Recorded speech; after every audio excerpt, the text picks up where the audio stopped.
And apart from this, there is another NIPTM at Haryana in Sonipat. So maybe even faculties from that institute also may be in the group. I don't know, because there is no introduction. I'm not able to see here. So today I will discuss about the innovative valorization of the agro waste, mainly the rice bran, and it's suitable for food applications. In my presentation, I will be covering rice milling process, and then byproducts from the rice milling, and then mainly we'll focus on rice bran and its valorization. And then in that rice bran itself, we have rice bran wax and other or maybe in the oil subsidiary products. So here we'll have starting from the milling process to byproduct, then from the byproduct another product, and then again from that byproduct. So it will go on complete valorization of the rice milling byproduct, so that the circular economy can be totally improved in this particular discussion. So it will be more useful for the researchers for taking up further research in this particular. As an example for rice bran, there are now a lot of cereals they are processing. So lot of byproducts will be arising. So how to approach the utilization of byproducts in the cereal processing industry? This will be an eye-opener. Maybe some of you might have already known, some of you might have new, but it will be those who are already known. It will be like the freshen up course, whereas the newcomers, it will be completely new information.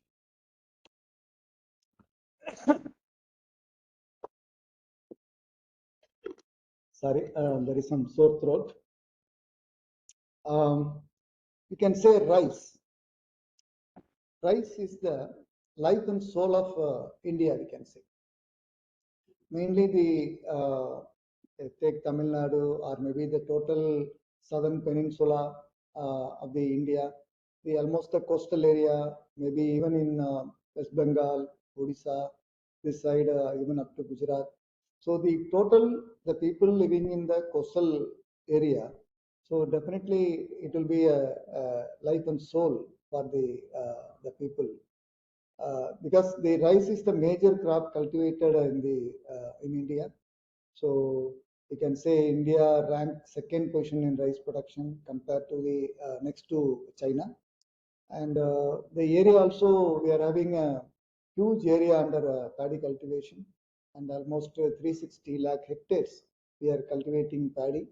And through this, we are able to produce more than 137 million metric tons rice every year. So if we convert it into paddy, it will be still higher in reverse calculation. And it is almost 26.4% of the 1/4 of the rice produced in the world is from India, and again 1/4 from the China. So almost the two countries produces more than 50% of the rice produced in the world.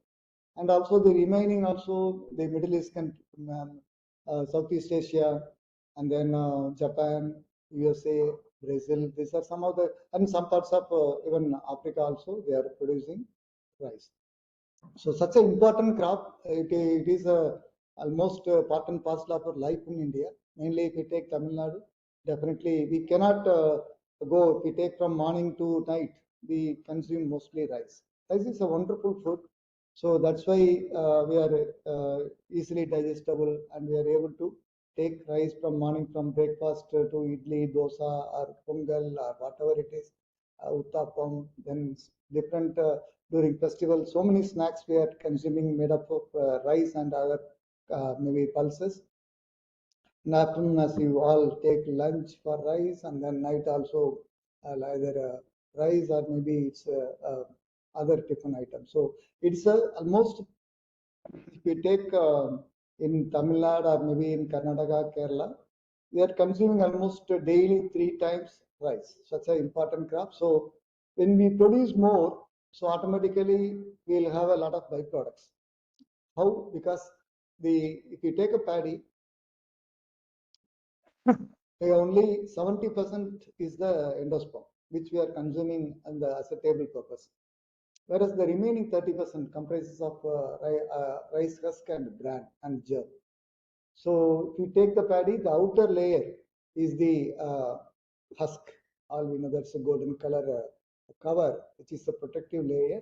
And it is an inedible part, but it can be used in the industrial purpose. So many applications are there in the industry as a husk. And the next layer will be the bran layer. The bran is again a protective layer covering the endosperm, and it has a lot of nutrients which we are going to discuss in detail about this particular commodity. It has also carbohydrates, protein, fat, fiber, and then the endosperm as a tip at the near the pedicel there is a germ, which is the component for the germination. So during polishing the bran, this germ will come out. That's why the rice portion, the shape of rice will be like this. If you look at this picture, the rice shape will be, it won't be completely oval. There will be a dent at the one end. That is the reason of, that is the detachment of the germ from the rice. So from the whole paddy, we are at present, most of the people are consuming only the polished rice, and that's why a lot of cry among the public due to the diabetes. We are consuming a lot of carbohydrates. There is no fiber, nothing. But this is the trend due to the palatability of the white rice and the we can say the texture, and then the elongation, and then the L by B ratio. So many things are there when we remove this husk and bran from the rice. That's why we are doing, and there are so many equipments we are using, and how to use this bran and husk and other brokens also in the rice milling process. That will be a very important topic to have a circular economy. And if you imagine, if you are producing more than 100 tons, a rough calculation we can say 30% comprise of husk and bran. Even we can say 20% goes for husk, 20 to 22%. Then remaining portion will be the bran and germ. So these are very, very valuable commodities. Imagine the quantity available, almost 10% of the 100 tons. So it's huge. So a lot of opportunities are there. Otherwise, it will be going as a waste or a cattle feed or a low utilized commodity. We take the rice milling process. Normally, we do, as I discussed, rice milling is done to remove the husk and the bran to get an edible portion of the rice. So how it is done? It involves so many processes are there. One is cleaning, removal of stones, removal of husk, then separation of paddy, and then removal of immature grains, and then polishing, and then different polishes, then grading, then color sorting. Then we'll get the white color rice. This is the way the total rice milling process is happening. In this every step, we'll have some of the products coming out. For example, if we take paddy husk, we'll get the brown rice and the husk separately. So husk will be removed, whereas the brown rice, it can be consumed as a whole grain also. That is a different subject. It's a very important alternative to polished rice to combat the maybe diabetes, so that the whole grain itself, nowadays the scientists are recommending to, or doctors are recommending to go for whole grains with a lot of nuts and fruits, vegetables, to combat the, or to reduce the risk of diabetes. So through that, brown rice is one of the important commodity in this. We take the rice milling process. There are the different types of rice milling process are there. Depends on the rice milling process, the byproducts quality and quantity will be different. The primitive stage is the one-step milling. Here, normally they will use Engelberg huller to remove the bran and husk in a single pass. So it's an easy process. Investment will be very less, but the lot of brokens will be there since it passes through a metal roller. So definitely it leads to a lot of breakage, unless otherwise it is a parboiled and severely parboiled rice, then it's fine. Otherwise, if you go for mild parboiled rice or maybe raw rice, definitely it leads to a lot of breakage. So the byproduct, this bran and husk will be mixed up, and the oil content will be less, more husk particles will be there. So it is not directly we can consume. It can be normally nowadays it is going for the cattle. Otherwise, we can go for oil extraction, but since the husk is mixed up, the oil content will be very, very less. Sometimes it won't be economical also. So next is the two-step milling process. Here the husk and bran layers are removed in separate steps. For example, some improvement compared to the one-step milling. Here there will be a cleaner will be there, and then a husk will be removed in the paddy de-esker, and then the with along with the some paddy, it will be fed to polisher or maybe the same Engelberg huller or cone polisher, and it will be polished. And here the compared to the previous setup, the rice breakage will be less, as well as the byproduct will be better. I say better, not exactly the way we want. Here also, due to the mix-up of some husk in the bran and brokens, so due to these components, we will get the less oil content in the bran itself, and the uh, byproduct quality will be compared to the modern rice milling. This will be less. And the multi-stage milling or the modern rice mill process, here it involves a lot of components in the mill, starting from the cleaner, destoner, as I saw in the flow chart. So here there will be a paddy cleaner and destoner, husk, de-husker, paddy separator, thickness grader, then whitener, then rice sifter, then mist polisher or humidified polisher, then graders, different types of graders like length grader, color sorter. So these type of machineries are used to produce not only high output of rice without brokens, and also will the products byproducts will be of high quality. For example, if you take the husk, it will be only husk. If you take the bran, it will be bran alone. If you take the brokens separately, it will be separately, it will go. Only thing is when we go for higher polishing, some of the starch particles will go with the rice bran. So if there is a provision to separate the bran, normally bran will come from every polisher. For example, if you say normally polishing is done in not in a single polisher here, because when we do in single polishing, there will be more stress will be applied, and will heat will be generated, and definitely breakage will be more. To avoid that, the polishing step goes for in 3-4 polishes, and in between travel from the one polisher to next polisher, the heat will be a little bit pushed up, and then temperature will be reduced, or maybe during in the bin, it will get some neutralized or stabilized temperature uniformity will come, and then next when it goes for next polisher, it will be less. So likewise, the different different machineries are used for getting a good quality bran as well as the rice here. So through the rice milling process, we will get mainly three different byproducts will be there. One is rice husk, another is the rice bran, and there will be the broken rice. So here I'll touch upon the component and we'll move on to rice bran. One is the rice husk. Husk is the lignocellulose material comprising almost 35% cellulose, 20% hemicellulose, and then lignin 20%, and then some ash 17%. So it's a very composite material, and it can be used. It has a lot of application in the industry. Mainly in the rice mills, they will use it for as a fuel purpose. If it is a parboiling mill, so automatically they need fuel for producing steam, and also for drying they need hot air. For this husk will be utilized almost completely. And then again the one more component will come, rice husk ash. So again, ash is a very good component. It has a lot of silica, and it has a lot of applications also. And it is I'm not going to touch upon the rice husk ash part, but I'll touch upon some of the things here.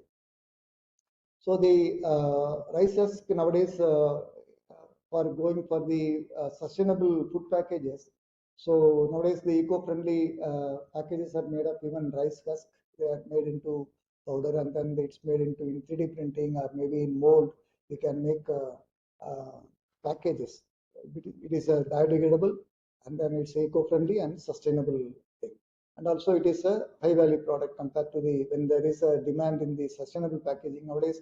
All the corporates are moving to sustainable packaging, coming out of the plastics or maybe biodegradable packaging. So definitely this will help in the many packaging. And also the rice husk, torrefied rice husk is a component by altering the temperature and then time. So here this will be a solution for a sustainable energy and agriculture and construction application also. It is a very good component. And another is the for microcrystalline cellulose production also. This bleached rice hull hydrolysis. We can go for depolymerized cellulose. So it will be a microcrystalline cellulose production. And then rice husk can be also used in the supercapacitor, carbon-based supercapacitor as a sustainable silicon carbon capacitor. And then ash can be sustainable ultra high performance concrete by altering the burning degrees. So that is the main advantage of the rice husk ash in the bricks. Even nowadays players bricks are coming, and then that is from different component that also are making cement or concrete. This will be one of the important component. And then it can be also rice husk can be it's activated carbon. That also very important. This has application in many water purification and then removal of toxic substances from the water.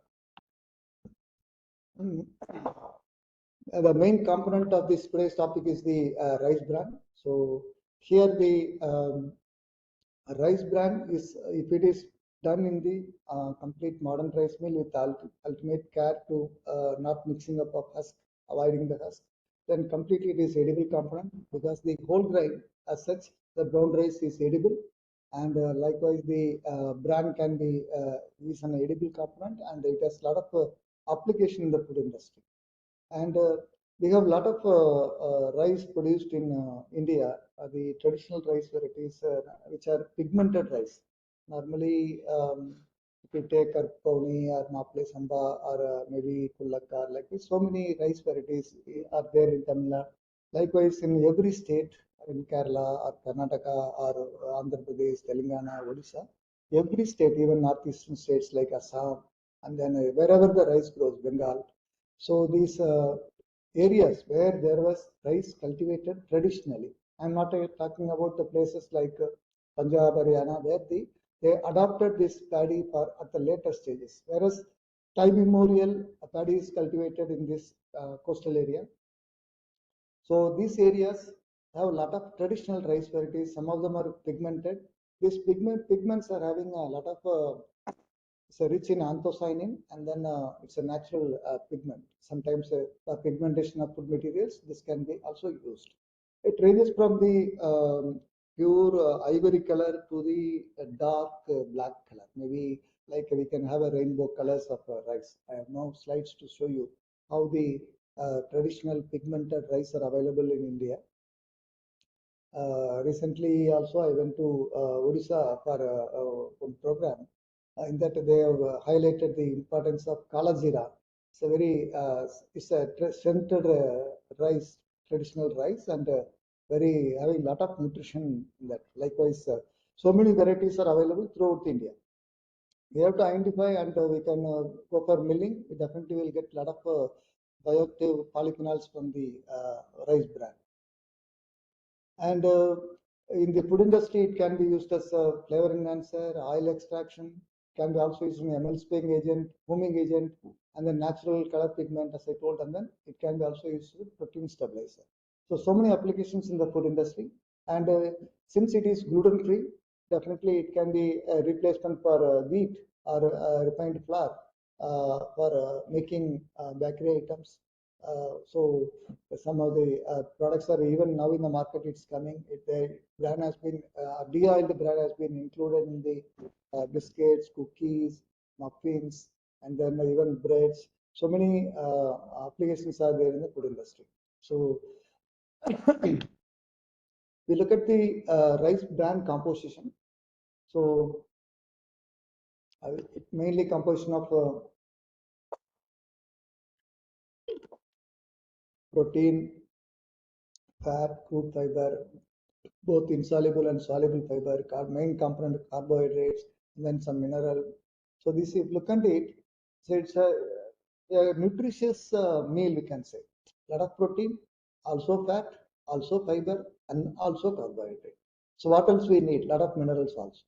So it's a very good material. That's why now we are able to get rice bran pure. Definitely, even we can mix it up in the home itself. We are thinking some companies will come forward to sell the bran in packets. Maybe it's not a distant future. Anytime it may come. So because we can mix it up in our mainly gravies or maybe sambar or maybe in any even rasam, we can add this bran to increase the fiber content as well as the other nutrient requirement. So rice bran as such, if it is parboiled rice bran, it will be stabilized. Otherwise, the raw rice bran will become rancid because there is a lipase enzyme, so it will react with the rice bran, and when the moisture is more, activity will be more, and the moisture is less, comparatively less. But anyhow, activity will be there, and it will produce a lot of free fatty acids. It will made to unfit for consumption. Only then it can be used for the even for cattle feed. We should not use it, that rice bran. Only the when they go for extraction, they will use it for maybe other industrial applications, not for food applications. So the FFA is less than 5%, that is free fatty acids. Then it will be can be refined and it can be beneficial for human consumption. If it is more than 10%, then it will be unfit for human consumption. So there is more free fatty acids than when we go for refining. It will be having a lot of disadvantages of antioxidant compounds, and more FFA means it is not fit for consumption also. So normal treatment will be the thermal treatment. Mainly they will use either heat or maybe steam or maybe steam moist heat, like that.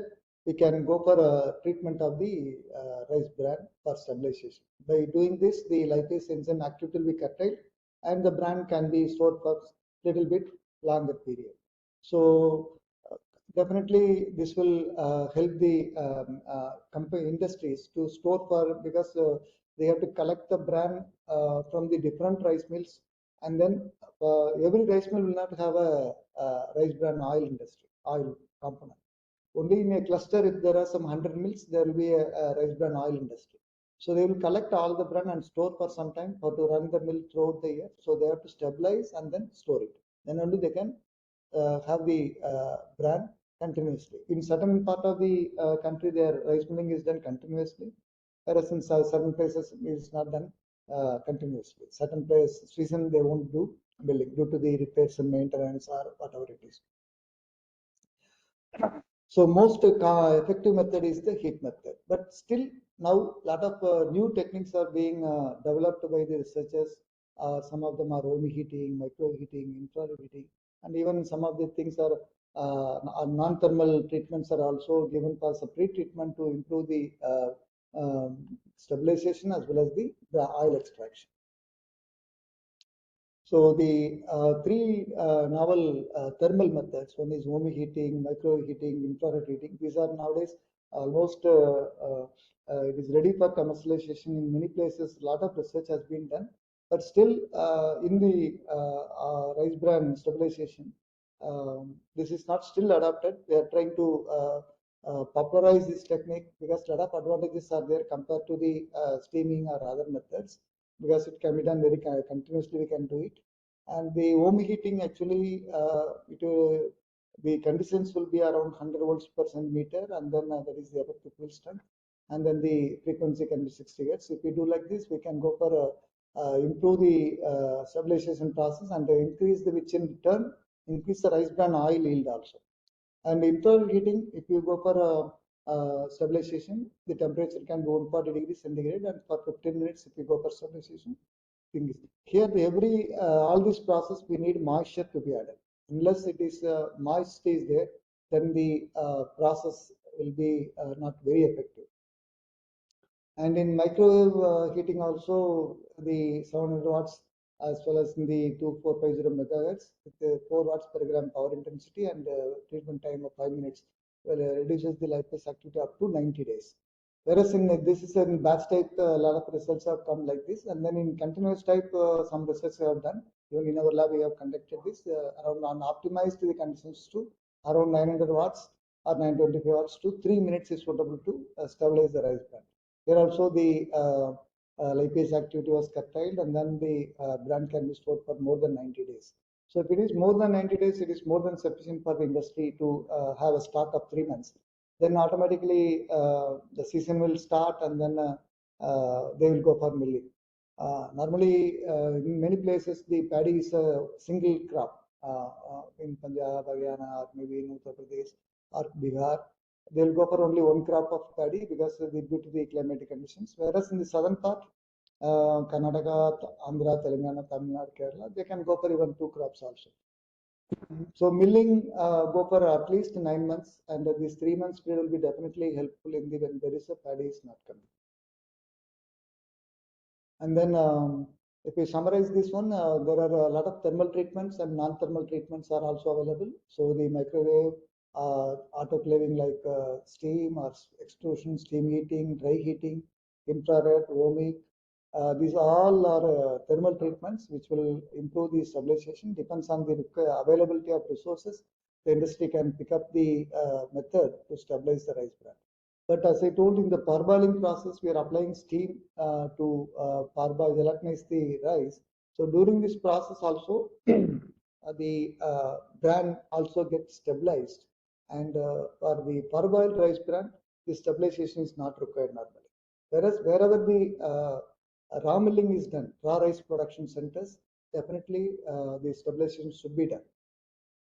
And recently, these techniques like ultraviolet radiation, ultrasound, and then some of the enzyme treatments, which are very new to the industry point of view, and also these are very much useful in the future.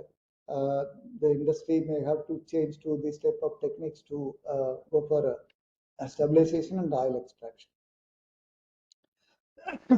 And the bran is stabilized, then it can be used for many, many applications. One is the oil extraction, that is the main thing which is done normally now.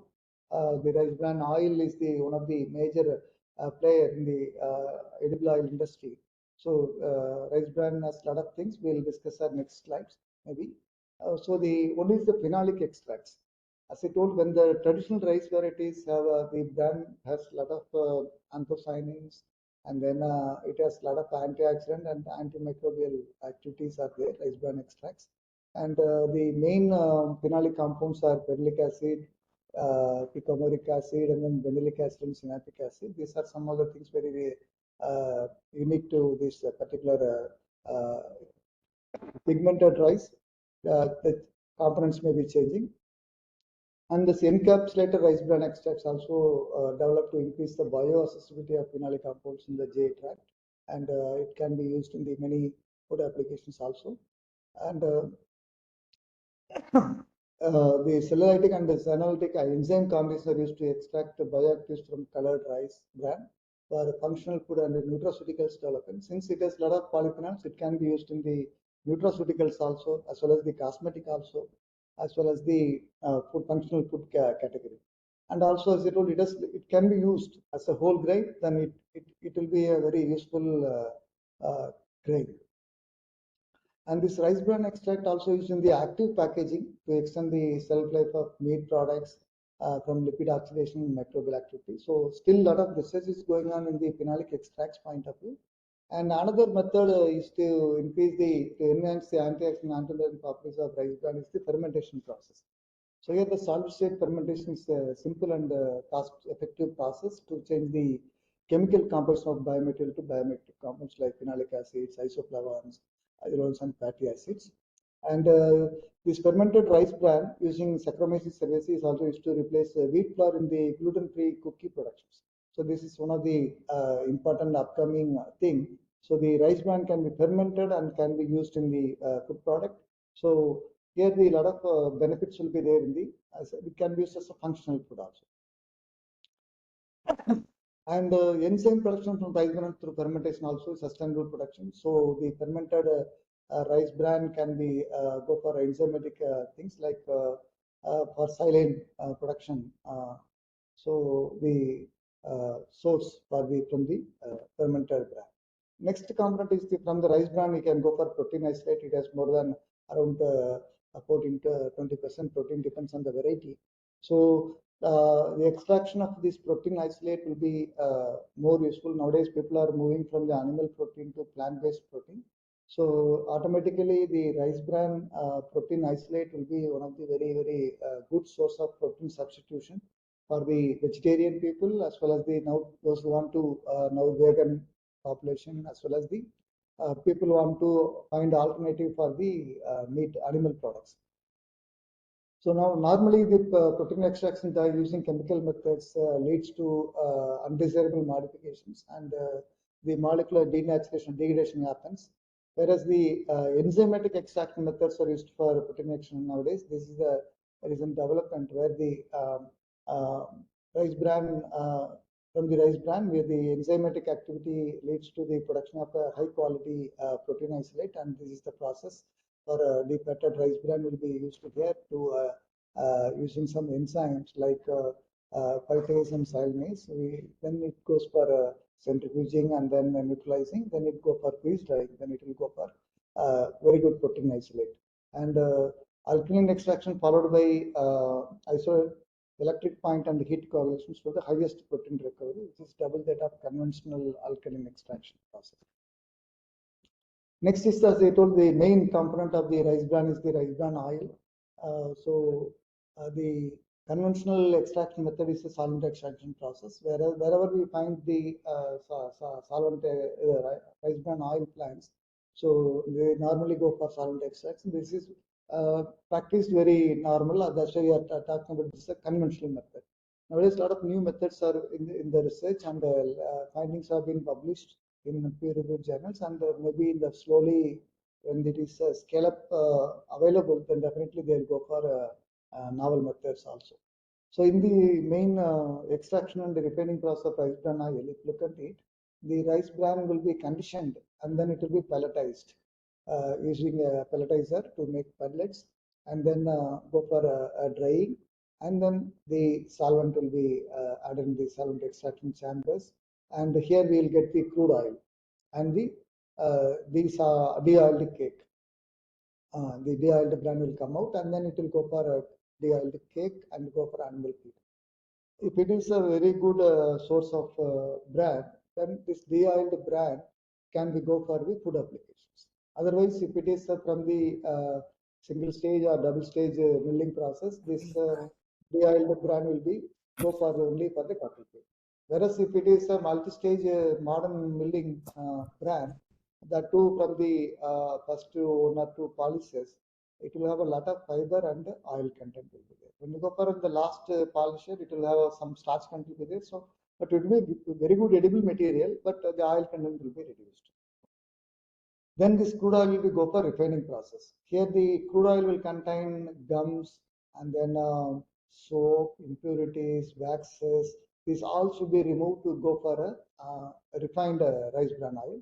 So the degumming process will get gums will be removed, and then from bleaching the color can be removed, and then during dewaxing the waxes will be removed. So the all these components were previously goes a waste. Now the researchers have, even in our laboratory, find out some of the very useful applications of these byproducts from the rice bran oil. Rice bran itself a byproduct. Rice bran oil is another byproduct. From the rice bran oil, we are going for another byproduct. So the products are byproducts are becoming product to the raw material to the next industry. So likewise, complete valorization can be done. So finally, after removing this all refining process, we'll get the refined rice bran oil. So this rice bran oil is one of the very highly recommended by nutritionists as well as the doctors because of its composition. It has SFA 20%, and then this monounsaturated fatty acids 42%, and then PUFA polyunsaturated fatty acids 32%. So it has very good composition, and it is having a lot of another important thing is the rice bran oil is the only oil which have original due to the rice. So the original also is one of the very important component, and then a lot of vitamin E also. So it is regarded as a healthy oil, and in Japan, people used to consume the rice bran oil in large quantities, and they are regarding as a hot oil.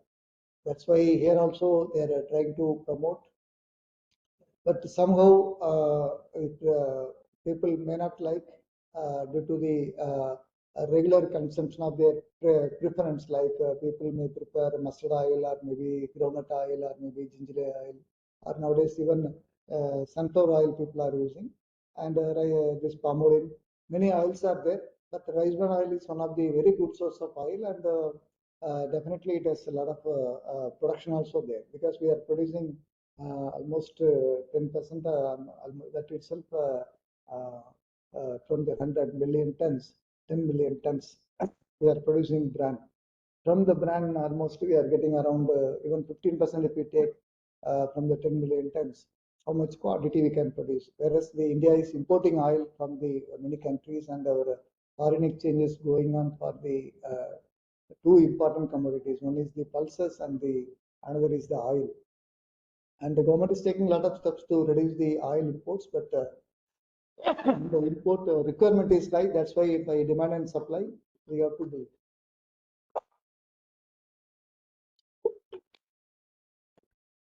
And normal process is the conventional process, the solvent extraction process, whereas the, as I mentioned, it is earlier, new methods are being developed. One is the supercritical carbon dioxide extraction, microwave assisted extraction, subcritical aqueous extraction, enzyme assisted aqueous, and then ultrasound assisted aqueous extraction. These are some of the methods reported in the literature, and when we are also trying in this laboratories about this different extraction methods, like supercritical carbon dioxide, microwave assisted extraction, and we found that it is having a lot of improvements compared to the solvent extraction method. And another area is the sustainable extraction methods, like renewable solvents like ethanol and ethyl acetate. Instead of hexane, we go for ethanol and ethyl acetate. Higher extraction yield at shorter time can be achieved, and it has been reported in the literatures also. And then this non-conventional, we can say this sustainable methods, and also the novel extraction methods gives higher yields and improved nutritional profile of the rice bran oil. This is one of the important area researchers can start working on the different extraction methods of oils in different oil seeds also. And the rice bran wax, and the refining process will get rice bran wax, and it is a dark and a naturally occurring wax ester that causes cloudiness to oil. But so we have to remove this wax during the refining process in that winterization process. So normally we cannot take it as such the total dark wax, because it will be very hard, and it will have a lot of resins also. So this should be refined to get edible wax, and the rice bran wax, we can say from the rice bran oil, we get around 2 to 3% of will be wax. Nowadays, the want of wax for edible coating, the demand is rising, and mainly the carnauba wax is there. Other waxes now we are exploring from the different agriculture based or food industry waste. So rice bran oil wax is one of the good candidate for edible coating. So this has to be separated and then refined. So when we go for refining, we'll get edible grade wax like in light color, and you can say in yellow color. It will be very attractive when you go for waxing. So here the crude wax de-oiling and refining using hexane and isopropanol, followed by 10% sodium borate solution to precipitate crude resin to produce light yellow pure rice bran wax. So this is the process, and then it's standardized, and then rice bran composition, wax composition is around oil around 20%, free fatty acids almost it should not be there. and then wax around up to 65% wax will be there. So you have to depends on the process how we extract, and some resinous material, some residues will be there. So when we extract this, we can go for a lot of applications later. This rice bran wax can be used as edible coating in fruits, maybe high-end other commodities. It has a lot of beneficial fatty acids and it's like excellent choice for edible coating. And rice bran wax has good applicability in lipid-based edible coating after refining and removal of the resinous matter. And it will be hydrophobic nature, so it avoids moisture loss and from the product during storage, and it leads to avoiding the microbial infestation. And then studies on different fruits have been tried. For example, the tomato has been reported here. The shelf life has been increased 33% from 18 days to 27 days with the dip coating method. So at only 10% wax emulsion. And other crops also have been tried, like dragon fruit, tomato, cherry tomato, banana, mango, orange, and some of the pictures have been sent. So starting from 6% to 18%, they have tried, and some of the commodities are very good. Look at this mango. When you go for 18%, it will have a more shining as well as the things. Even it can for banana. Depends on the commodity we go for to increase the shelf life. And next is from the rice bran wax, we can go for the products like oleogeles is one of the important products. Normally, when you go for hydrogenation of vegetable oils, it leads to trans fatty acids, and it nowadays the almost doctors are not recommending the use of this hydrogenated vegetable oil because it leads to the lot of trans fatty acids and then lot of cardiovascular disease and type 2 diabetes. So this can be avoided to instead of hydrogenated vegetable oil. This rice bran wax is an alternative compound which is having very good structured edible oils without the production of trans fats. So it can be made as like hydrogenated fat like dalda, and then but whereas a healthy alternative actually. So completely, this will have a very good component. Then it can be used as substitute for in the even margarine in the baking industry, and then with the lower blood fat, and then reduced cholesterol. So that's the main advantage of this, and it there's a lot of keeping quality also, and also shelf life also very good. And also this can be included in the even cooking of rice also. Some of the countries where they go for waxy rice consumption, so they can add this oleagel also for good flavor and texture properties. And this rice bran wax also can be used in the food packaging materials. So this super hydrophobic coatings using rice bran wax and candela wax has been tried. And this wax being hydrophobic in nature, it acts as a protective barrier against the humidity. That's it can enhance the shelf life of the product as well as the packing is very stable. And also we can go for even biodegradable packaging coated with this rice bran wax or any wax. It will helpful in the stability of the packaging material as well as the product inside. The main drawbacks is the in the coatings, we cannot store a high heat sensitive heat material. Maybe the non-heat materials, normal ambient temperature, it can be stored, or maybe in the refrigerator condition it will be fine. When you go for heating, again due to the heat, it will be melt and then go for a lot of other issues will come. And during the oil refining process, rice bran oil, we get lecithin also. Lecithin also it's a very important product because people are looking for plant-derived lecithin compared to the other animal-based lecithins. And it has a lot of applications in the food industry. And during the rice bran oil refining process, when you go for water degumming process, it produces a wet gum which can be de-oiled and washed to get a food grade lecithin. This lecithin derived from rice bran has a lot of phytochemicals with antioxidant capacity, with mainly the oryzanol, phytosterols, and the tocopherols. It can be a balanced profile of polyunsaturated fatty acids. So definitely this lecithin can be used in the many food applications.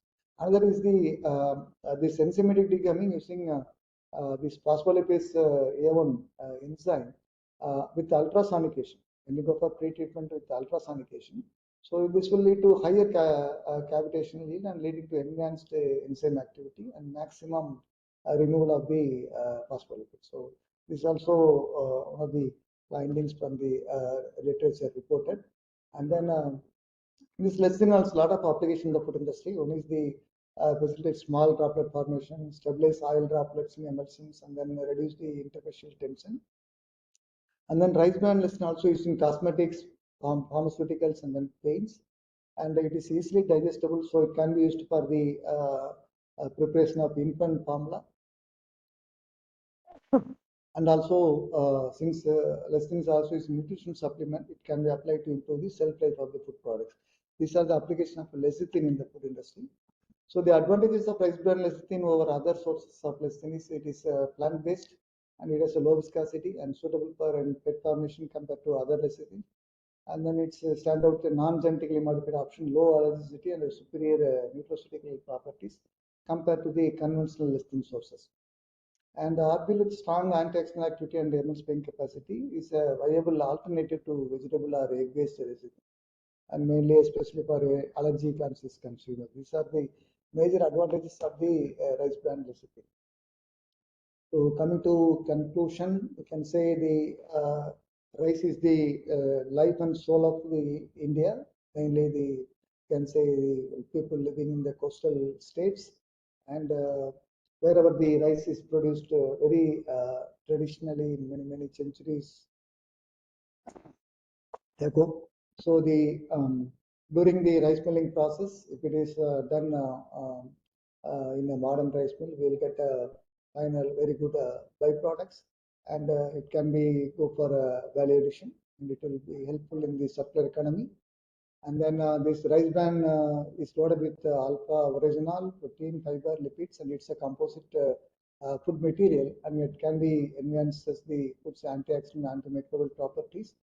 And to utilize this rice bran, if it is a raw rice bran, it should be stabilized to inhibit the lipase enzyme activity, and it can be done using traditionally by heat method or maybe the other novel and thermal and non-thermal methods. And the phenolic and alcoholic extracts from rice bran provide various health benefits. A lot of opportunities are there in these extraction methods. And then rice bran oil is rich in antioxidants extract for various techniques. And previously the same was used. Nowadays the new other techniques are followed. And during the refining process, we get a lot of products. One is the wax and is lecithin. And this can be used. Even other products are there. I have not covered. Still a lot of applications are here. And then rice bran wax is used in edible coating of foods by direct dipping to extend shelf life of horticultural commodities. These are some of the points I want to share the information with you, and definitely I hope this information will be useful for the researchers or the academicians who are in this group. Young researchers can take up a nice starting point from this initiative, and then they can go for new methods development or new product development or new product development like new functional foods, or maybe even those who are in the non-food domain, they can go for cosmetics, or anybody can work. These are some of the areas we can think about it. Even some of the research can think about the non-thermal methods, how it can be exploited for processing or improving the process conditions or increase the yield, whatever it is. So a lot of opportunities are there. I thank you all for patient listening, and these are my references. Thank you. If there are any questions, I am here for open for discussion. Thank you, sir. Yeah, very wonderful session. So we have got a lot of information about rice husk. We thought that it is another waste product, but in this, how much value addition is there? We have learned. So even though I am not in food, I am just related to cold storage. So I got many information from you. Participants, please, yeah, you can interact with Professor.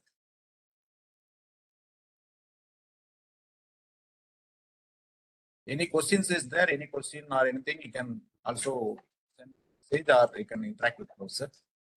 It is very tough, sir, actually, after lunch, sitting in a lecture, that too remotely, definitely it is very tough for the participants, that on a Saturday holiday. Yeah, definitely, sir. Sitting after lunch, 2 to 3 is very tough time anyhow. That is what that Atal as AICT has given the timing, so you have to follow that. So anyway, that is. Anyhow, sorry, sir, today my throat is also not fine. I'm getting Yes, sir. Yes, sir. Also. Sorry, we disturbed you a lot. No. Yeah. Yes, if there is no question, maybe, sir, you can, as per the AICT and Atal, we have to upload the PPT, sir. Can you share the PPT with us, sir? Yes, sir. Okay, yes, sir. Yes, I can share the PPT too. Yes, sir. Yes, sir. Yeah. If no more question, I request Joel to thank the speaker.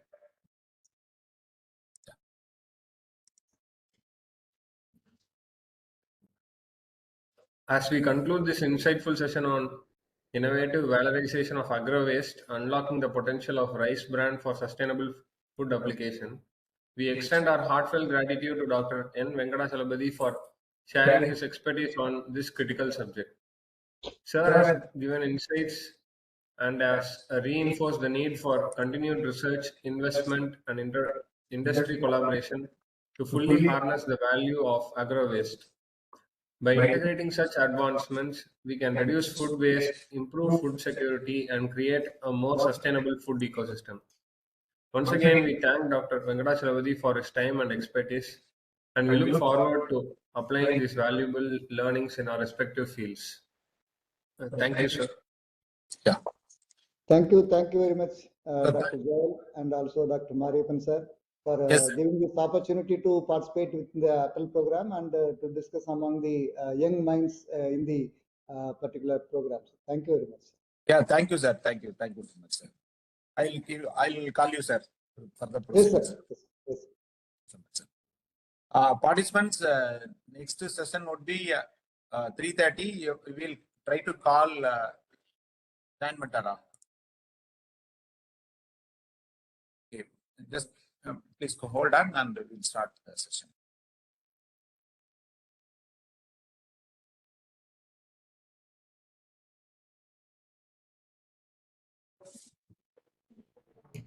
Sir, good afternoon, sir. Good afternoon, Dr. Mariappan, sir. Yeah, how are you, sir? Yeah, fine, sir. Yeah, thank you, sir. It's a tough time for us as well as for you. You had disturbed you in the afternoon. Yes. It's pleasure, sir. It's a good opportunity for us to interact with the research people in the academy. Yes, sir. Yes, sir. So actually, we should, our schedule is at 3:30, but we can start in advance, so no problem. Yeah, we can start now, sir. We are ready. Yeah. Joel? Yes, sir.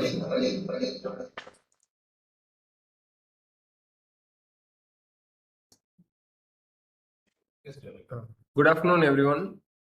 It is my distinct pleasure to introduce our esteemed speaker for today's session, Mr. Venkateswarlu Karumanchi, the Managing Director of Southern Refrigeration Systems Private Limited, based in Chennai. With over 15 years of experience in the refrigeration industry, Mr. Karumanchi has been instrumental in providing innovative cold storage and refrigeration solutions across various sectors, including seafood, dairy, ice cream storage, multi-commodity cold storage, meat and poultry processing, food processing, fruits and vegetables, and ripening chambers. In today's lecture titled Cold Storage and Food Preservation, Maximizing Freshness and Extending Shelf Life, Mr. Karumanchi will share his valuable insights into the latest advancements in cold storage technologies and best practices in food preservation. His extensive experience and innovative approach promise to provide us with deeper understanding of how to maintain the quality and safety of our food supply. We welcome you, sir. You can start your session now. Good afternoon and thank you, one and all. I thank Dr. Mariappan, sir, Dr. Anand Ramanathan, sir, and Mr. Joel, for giving me this opportunity of making a small presentation to your team. all the participants in this program. I hope you all can see my screen, Yes, sir. Very well, the sir. presentation. Yes, sir. Yes, Fine. sir. Fine. Today we are going to talk about cold storage and food preservation, how to maximize the freshness of the. Sir, only one thing, sir. You can go to the presentation mode, sir. Yeah, fine.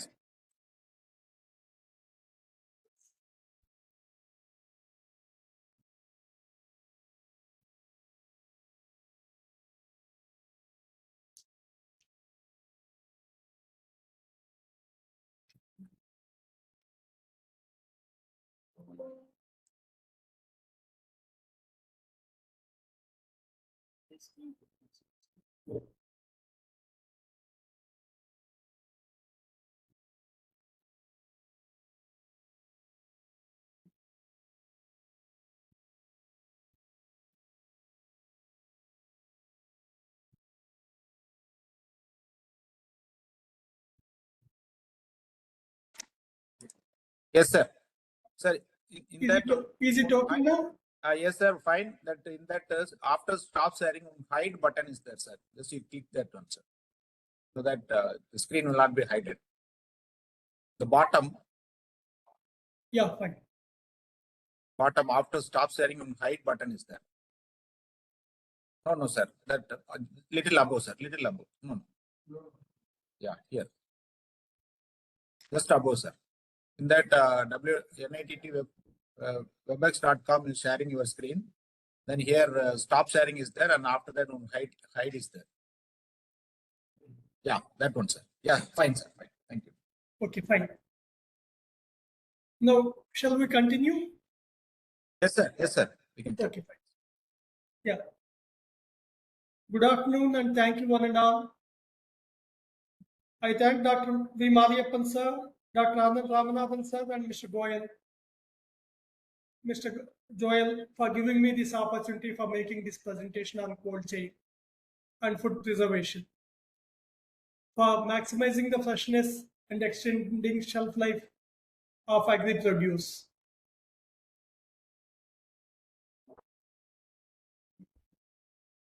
Why do we need food preservation? At present, we have a lot of post-harvest losses. We have a limited land where we can produce this food for the country. But in this food, there is a considerable amount of wastage on account of tropical temperatures and the seasonal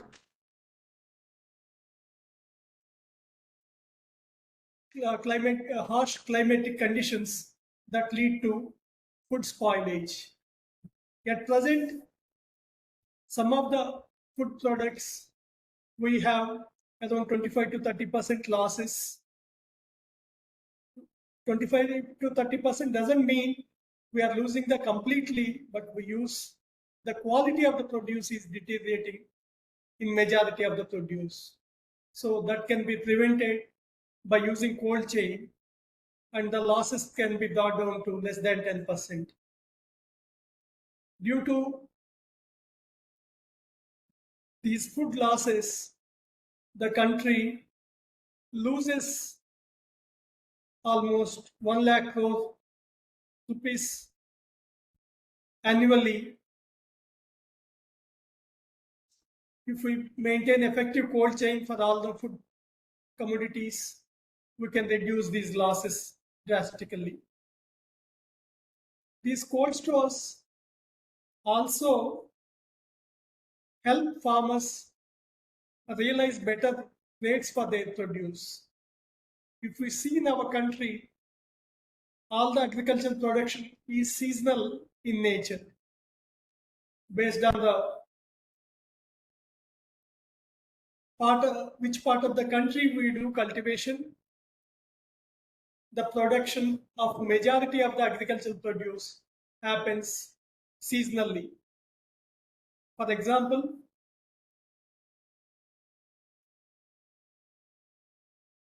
January and February. Similarly, chili, pulses are produced in the month of March, February, March, and April. While these crops are produced only once in a year, we need these crops throughout the year for our consumption.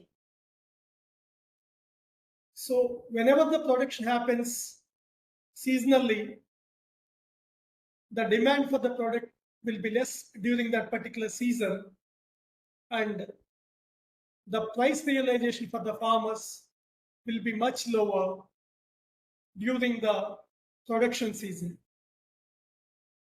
So if a cold chain is available for a farmer to store his produce, then he will have a better arbitrage where he can sell when the price of a produce increases, maybe during the off production season, maybe in the month of June, July, August, or whenever the rates increase.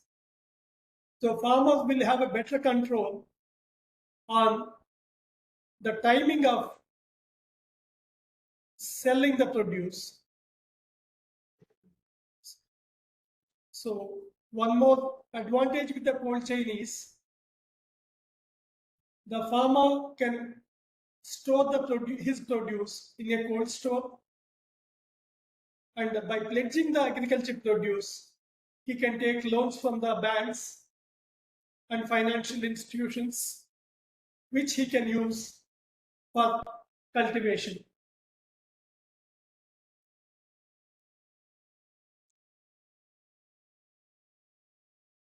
The cold chain starts or has to start from the harvesting stage. So while harvesting, the care has to be taken to harvest the produce at a right maturity without fully ripen.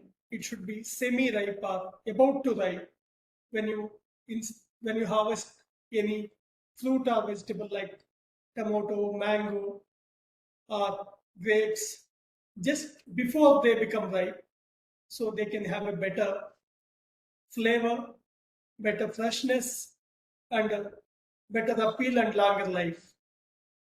And harvesting also, at the time of harvesting, one has to take care not to cause any bruise or any injury to the product, because once harvested, if there is any small injury while harvesting, that will lead to decay of the product.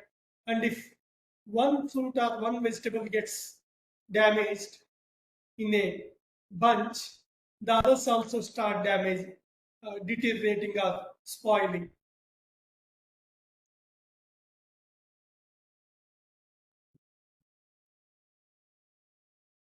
We are talking about cold chain. Is it essential or is it required to maintain a cold chain and refrigeration? Yes, definitely we require a cold chain for preservation of the product, that is to have a better shelf life, not to lose the product, and then also to have proper taste, proper quality, proper texture, and then better shelf life. So all these seasonal products,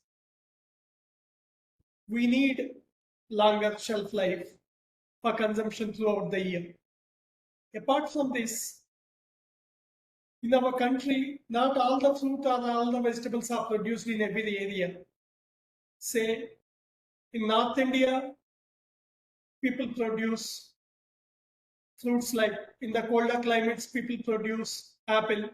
In Himachal and Jammu and Kashmir, then potato is produced in states like Uttar Pradesh, Haryana, Punjab, West Bengal, a little in Tamil Nadu near Ooty and other places. So throughout the country, if we need this produce, without spoilage, then we need a cold chain. So today we are in a fully dependent ecosystem where whatever goes into our palate comes from multiple places in the state or sometimes from other countries also. Onion comes to us from states like Maharashtra. We import some of the fruits from countries like US, New Zealand, and we also export our agri-produce to countries across the globe. India exports large quantities of grapes, mango, banana, and other agri-produce. So if we want to export, we need to have a better cold chain and better product handling capabilities, and which, with the support of the government of India, many facilities are developed and are getting developed across the country. And we also need to take care of safety of the food produce. It should not be infected with pests or microbes, because when we consume these products, all of us, our health is dependent on the quality of the produce we consume. So we need to take care of the safety and hygiene of these products.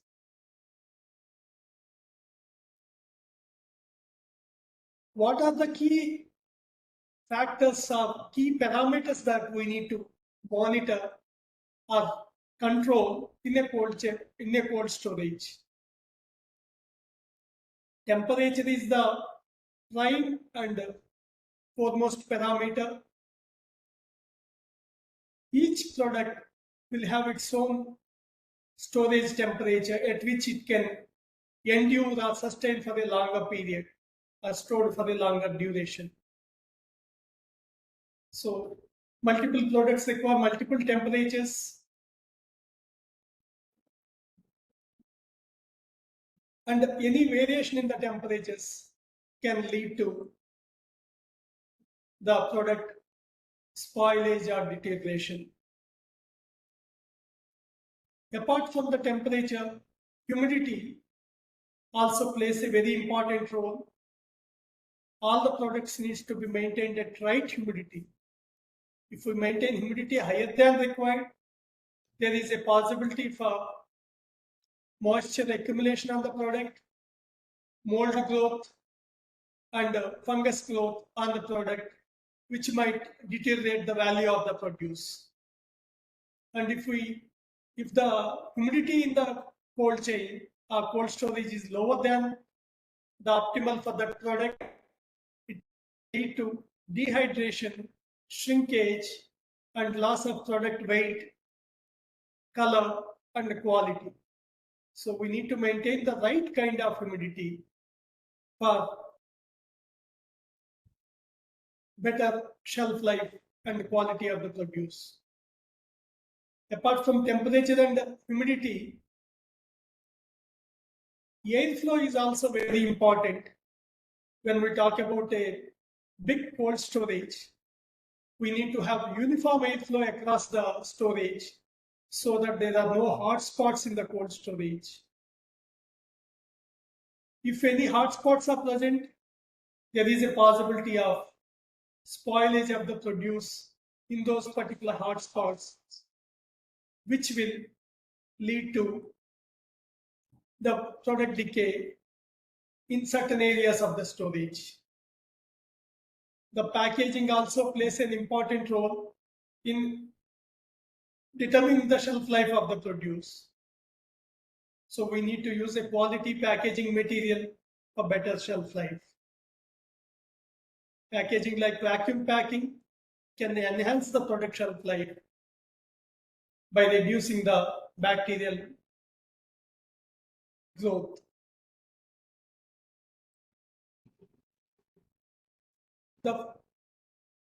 When we want to store any agriculture produce or fruit, the first thing is when this produce is harvested, it is harvested at ambient temperature.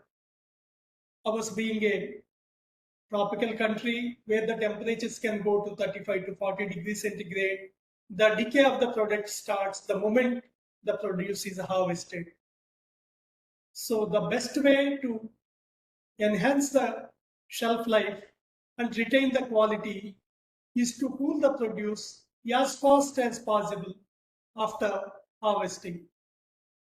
Pre-cooling is a technology or technique wherein at the farm level, immediately after harvesting, it goes to the pack house, it is sorted and cleaned. After cleaning, it is brought to the pre-cooling station wherein the product is cooled in bulk in a batch of 2 metric ton to 10 metric ton based on the production capacities in that area. So there are two types of pre-cooling systems. One is a post-day pre-cooling, wherein the product is kept in front of the cooling unit and cold air is circulated or drawn through the product so that the product heat from the product is brought down in a short span of time between 4 to 6 hours. So most of the produce like grapes that are exported are pre-cooled before moved to cold storage and for export. Similarly, the vegetables can have a better shelf life if they are cooled faster. Like produce like carrot can be hydro cooled using a chilled water. So after grading, sorting, and cleaning, they are brought to hydro cooling stations where the chilled water is circulated in these containers and the produce is cooled within 1 or 2 hours to increase the shelf life and better quality for the produce. Apart from temperature cooling, if we want to retain freshness and nutritional value and originality of the fruit, then controlled atmosphere is the technology. At present, it is mainly used in the country for storage of apple in the producing areas like Jammu and Kashmir, Himachal, Delhi, and other northern states. Here,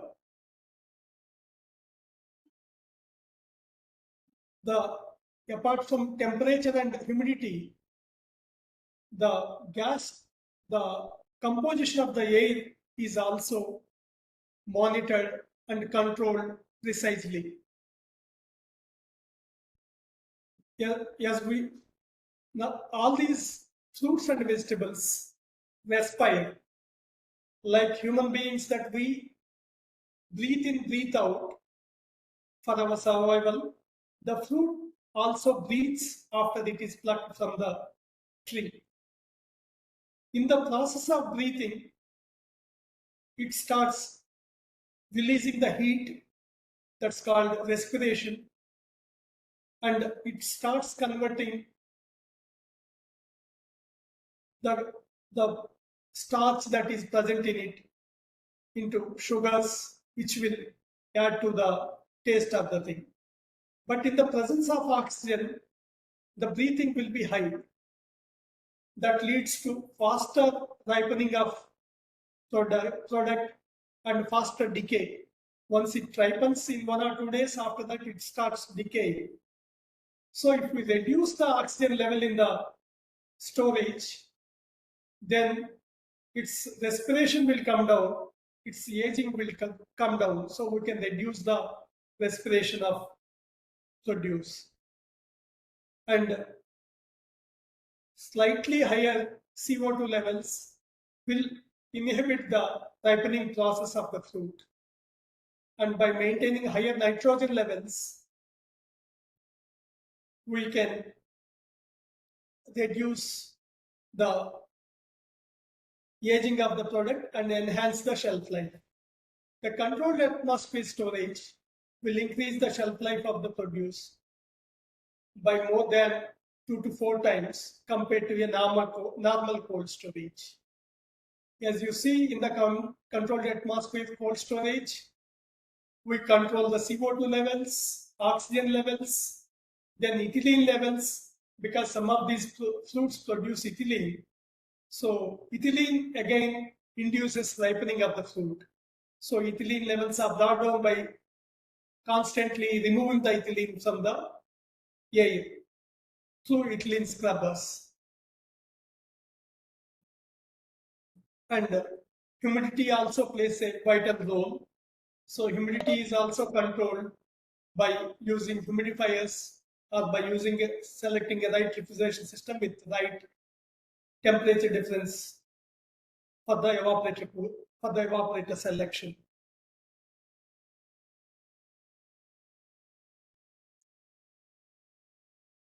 So can we store all the fruits and vegetables together?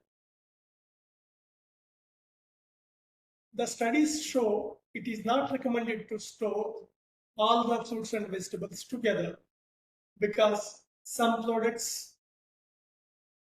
they need specific temperature, specific humidity. Apart from that, some products produce ethylene, which might increase the decay of some products which are sensitive to ethylene. So in the group of, these are the classification of the fruits and vegetables as per National Horticulture Board guidelines. The group 1 produce like apples, grapes, oranges, pears and all, these are stored at 0 to 2 degree and 90 to 95% relative humidity. Many of the products in this group produce ethylene. Group 2 produce require slightly more humidity than group 1 produce. And these products are much more susceptible or sensitive to ethylene. So they should not be mixed with group 1 produce. And ethylene should be removed if anything present in the room.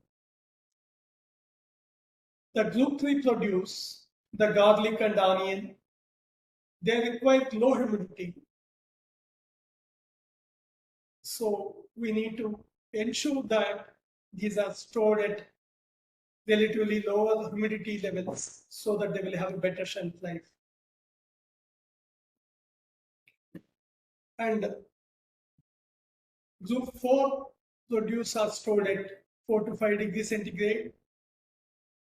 Products like lemons come in this category.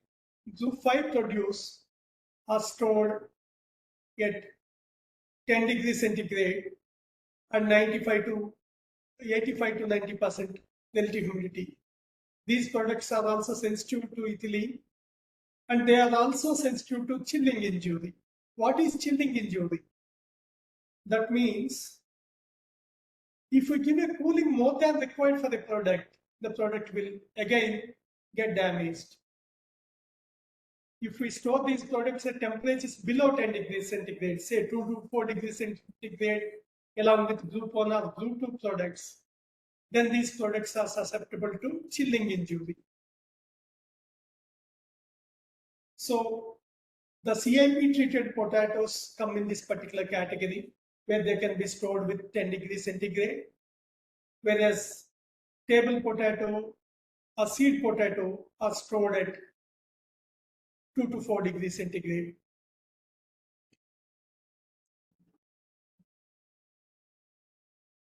Group 6 produce like banana, mango, which are grown widely in southern states. These are stored at 13 to 15 degrees centigrade and around 90% relative humidity. These products also produce ethylene. If we want to store these produce, of course, they will have a limited shelf life, maybe maximum around 3 to 4 weeks in a fresh state. Like they need to be stored at these conditions, 13 to 15 degrees centigrade. And if we store these products below 13 degrees centigrade, they will become sensitive to chilling injury. That means they will get damaged if we give more cooling than required. They become like a stone fruit kind of thing where then they won't ripen. So these produce are again like product like banana and mango are ripened further before consumption. So group 7 produce like peas. These things are stored at 18 to 21 degrees centigrade and 85 to 90% relative humidity. This is a cold chain facility for apple, where the normally apple is stored in crates, boxes stored in pallets, and in case of a controlled atmosphere storage, the size of each store is limited to 100 to 250 metric ton. Because in a controlled atmosphere storage, the produce is stored once in the chamber, then the doors are closed, then the cooling unit is run to bring down the field heat or the heat in the fruit very fast by running the evaporator fans using VFDs at a very high speed. And within 24 to 48 hours, the product temperature is brought down to storage temperature, that is around 2 degrees centigrade. And after this closure of the door, the gas composition is controlled by reducing the oxygen levels and carbon dioxide levels and increasing the nitrogen levels to enhance the shelf life of the product. So a lot of care has to be taken. One cannot enter a controlled atmosphere storage straight because there will be low oxygen levels. It is fatal for people to enter. So normally, once a product is stored in a controlled atmosphere storage, they are stored for 3 months or 6 months or 9 months. And once they want to again send it to the market, the doors are opened. They are brought to the normal oxygen levels or maybe slightly reduced oxygen levels, and then they are shipped out. So once controlled atmosphere is broken, that means the gas composition is broken. Then within a short span of time, the produce has to be distributed and consumed.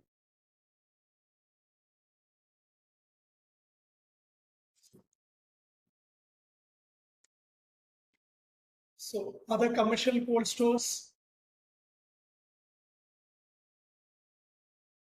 the term commercial cold stores refers to big cold stores where people store on a rental basis the products from various multiple farmers or traders in bulk, in a bulk storage. If we see the capacity of each of these stores, range from 5,000 metric ton to 20,000 metric ton. If we see the biggest product that is stored in the country, almost more than 50% of the storage space in the cold store space in the country is used for storing potato, because potato is the staple food for many of the Indians, especially in North India. If we see places like Agra, Hathras, then Punjab, then Calcutta, we have hundreds of cold stores in a single location near to the production centers of these potatoes. So there are two types of potato stores. One is multi-storied chambers where potatoes is stored in bags by individual farmers or traders. And cooling system is a centralized cooling system. The second is a processed potato wherein companies like Pepsi, ITC, all these companies that make processing of the potato for chips,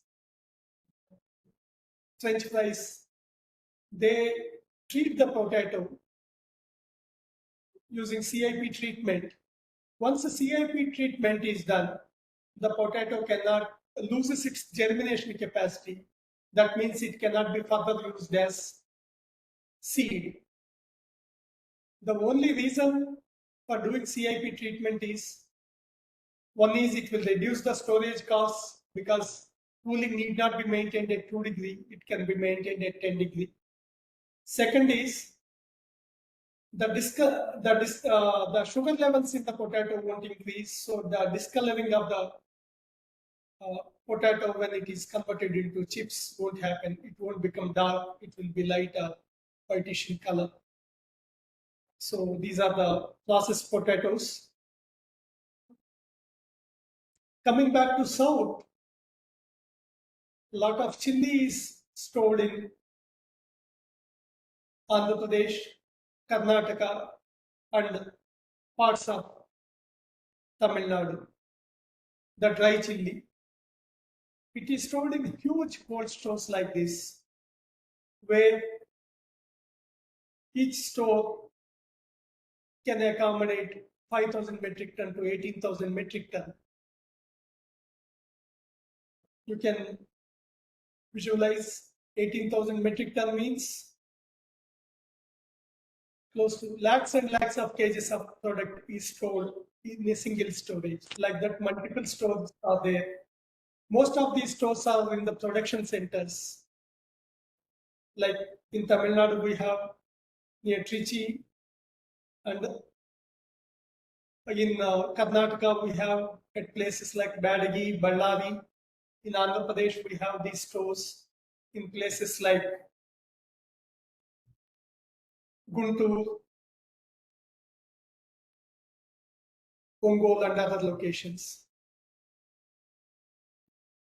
Here, on the right side, you can see the dry chili stored in bags in a storage. And you can see these cooling units which are installed in the top floor. All these cold stores are 6 floor high, that is 60 feet high. And these are called mezzanine floor. That means they are not fully covered or they are not concrete slabs. Those are wooden perforated mezzanine or concrete mezzanine, where there are enough gaps for the cold air to go from top to bottom by gravity and hot air to come from bottom to top because hot air being light in weight. The cooling systems in such stores are installed only in the top floor, and the temperature will be maintained throughout the storage.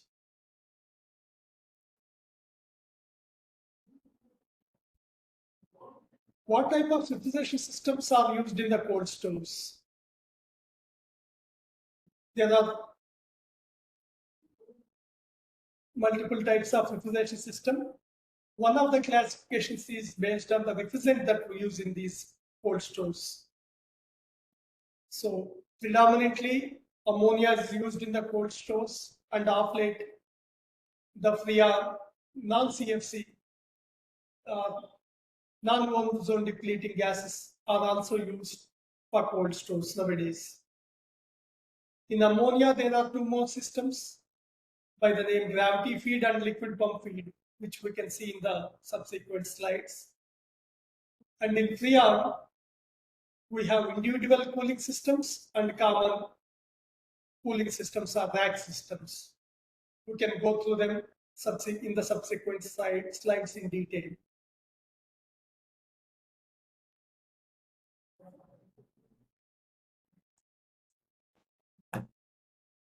The ammonia refrigeration systems. In ammonia refrigeration systems,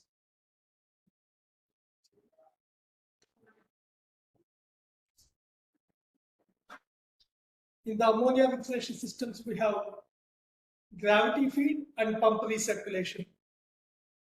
In the gravity feed,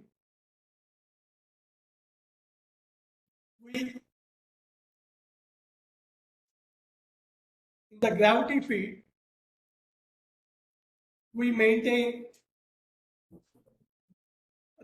this is the central plant where the compressors are in the machine room and the cooling units are in the top floor of the cold storage as shown here. So the refrigerant, because of the liquid refrigerant goes from the receiver to the top floor, which is at 60 feet height because of the pressure, without any help of any pump or anything. And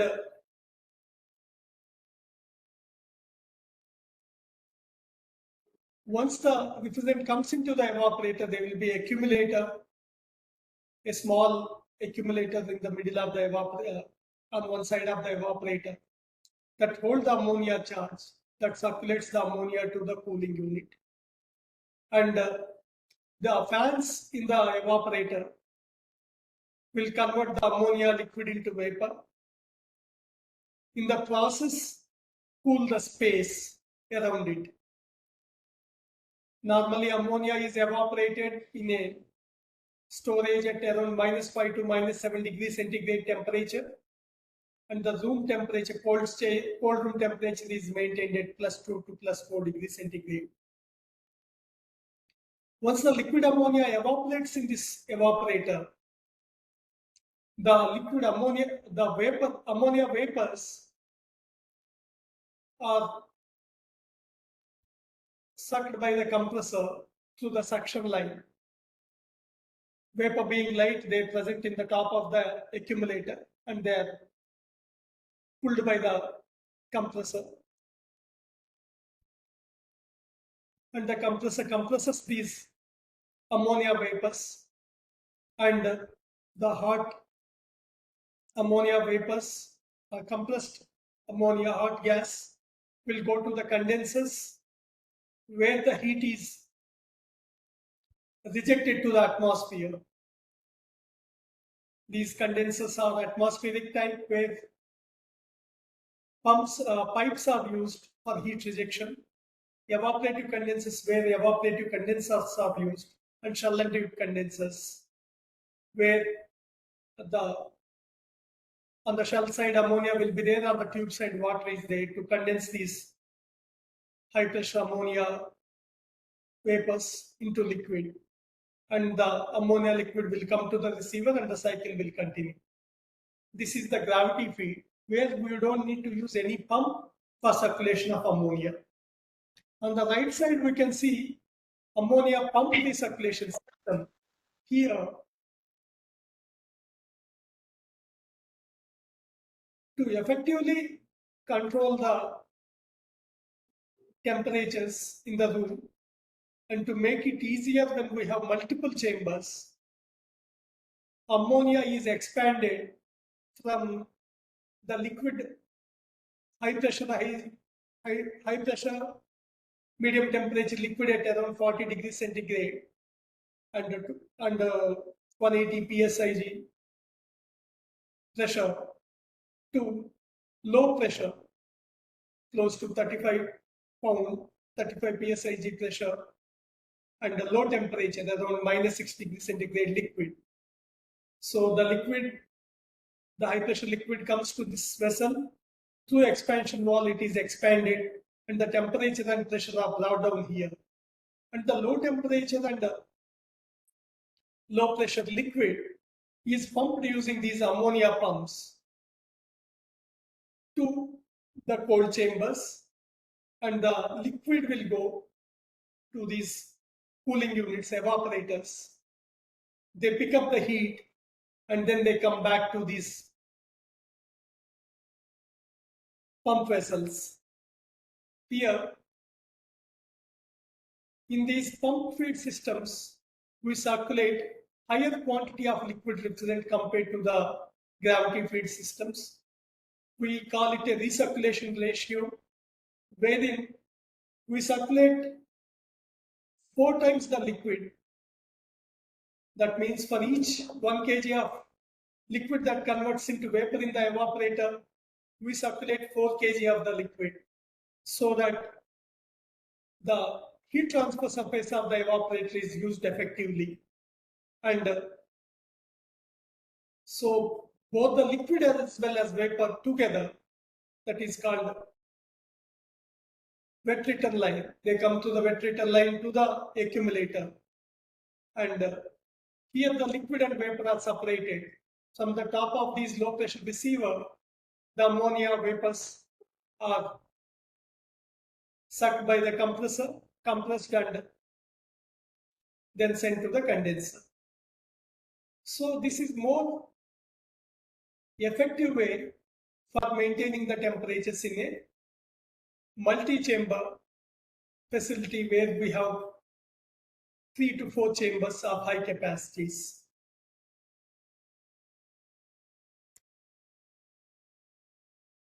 So both these are ammonia systems. Most of these ammonia compressors are open type compressors, wherein the motors are separate and compressor is separate. Here, it's a Freon cold stores where the motor and compressor are inbuilt. These are called semi-hermetic compressors, where motor and compressor are in the same housing. In this works in the similar principle as ammonia central plant, but instead of a flooded system, they work with a DX system, direct expansion. In the direct expansion, the liquid refrigerant, once it comes to the vapor, evaporator, through an expansion device, either thermostatic or electronic device, the pressure of the liquid refrigerant is brought down and the temperature is brought down. Suction temperature, SST, saturated suction temperature, is brought down to evaporation temperature. And this liquid, low pressure liquid, goes into the evaporator, converts into vapor. In the DX system, 100% of the liquid is converted into vapor. So there is no chance of liquid coming back to the compressor, because compressors will never or can never compress a liquid. So the cooling happens in the evaporator and the air gets cooled to 2 to 4 degrees centigrade. The vapors go back to the compressor, then to the condenser, then to the receiver. So this is also perforated mezzanine for the storage in Chennai, which is used for storage of close to 10,000 metric tons of fruits and vegetables in Chennai. All these cold stores are built with insulated panels or insulation covered with a sand cement plaster.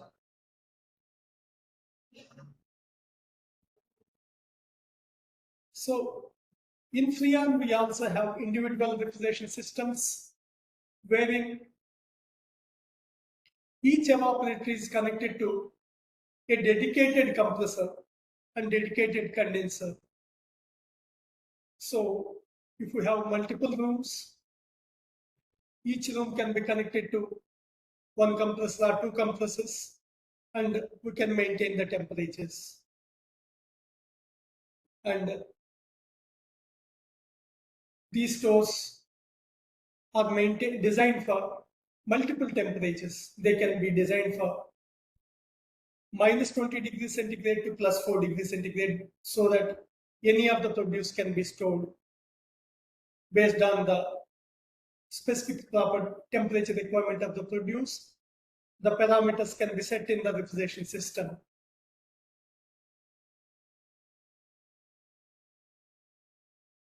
Like this is a typical seed storage where for any agri-produce, seed is very important. Seed also need to be maintained at proper temperatures and proper humidity levels. So there are two types of dehumidification systems that are employed in the seed stores.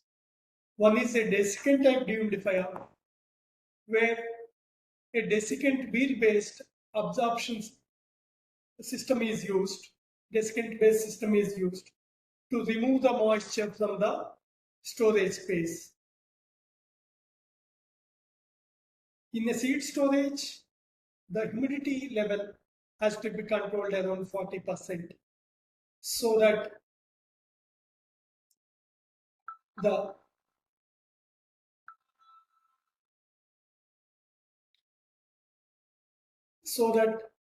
the shelf life of the seed and the germination capacity of the seed is extended.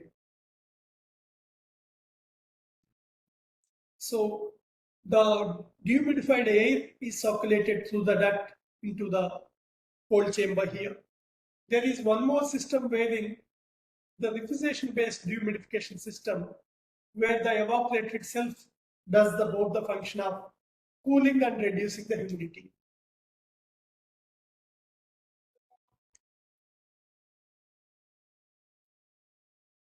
Apart from fruits and vegetables, dairy products also require cold chain facility. The milk, curd, paneer, ice cream, all these products require cold chain facility. Here, the milk, which when it is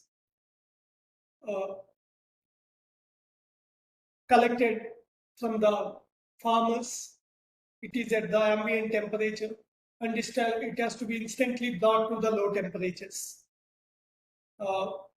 close to less than 4 degrees or up to 4 degrees centigrade within 4 hours of milking. So people use bulk milk coolers and milk chilling centers to cool the milk, and then this milk is sent further to the central dairy units for further processing. So even in the milk dairies, once the milk is received, it is again cooled back to 2 degrees centigrade and then stored in insulated silos for further processing. To enhance the shelf life of the milk, milk is pasteurized. That means it is heated to high temperatures and held at those temperatures for various timings for extending the shelf life. And then it is brought down to low temperature so that all the bacteria is killed, and then the shelf life of the milk is extended. After pasteurization, if we are consuming it as a fresh milk, after homogenization and then removal of fat or maybe standardization, the milk is again chilled and it is packed and it is distributed for households.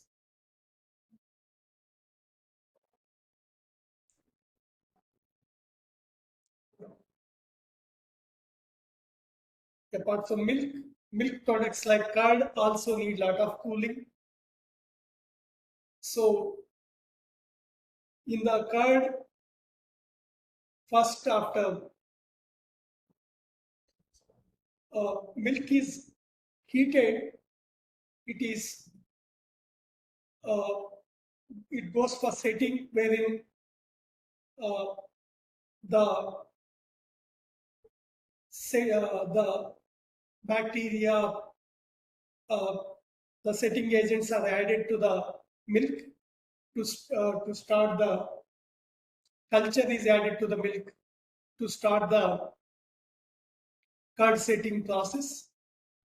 After incubation, the curd comes to curd blast rooms where it is cooled rapidly from 43 degrees centigrade to 20 degrees centigrade and then cooled to 2 degrees centigrade in around 8 hours time to have a better quality and better taste and longer shelf life. Once it is cooled, the curd can be stored for a week to few weeks based on the cold chain temperatures being maintained.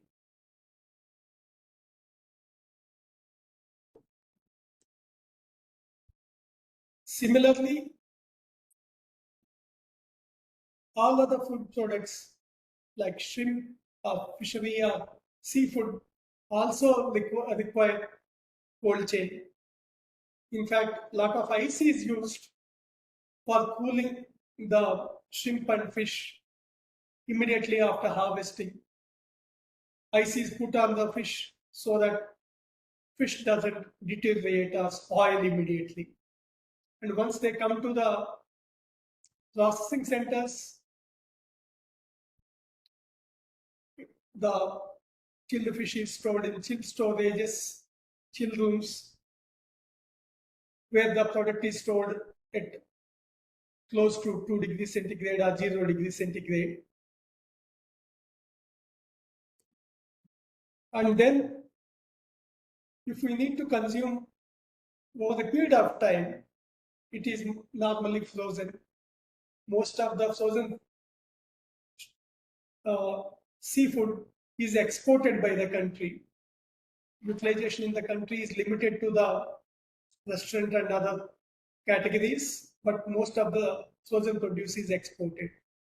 India is exporting close to few thousands of crores of seafood every year, and the government is stressing on blue economy, wherein having a vast sea coast, they want to encourage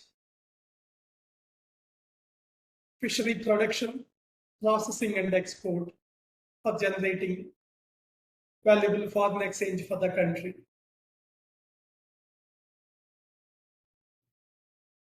Here, for export purpose, all these are for long-term storage. All the seafood is frozen, and there are various methods of freezing. One is the blast freezing, second is the plate freezing, third is the IQF, that is individual quick freezing. In this, the product is cooled from plus 5 degrees centigrade to minus 18 degrees centigrade. And then it is stored in a frozen storage at minus 18 to minus 20. And then it is shipped in a frozen containers.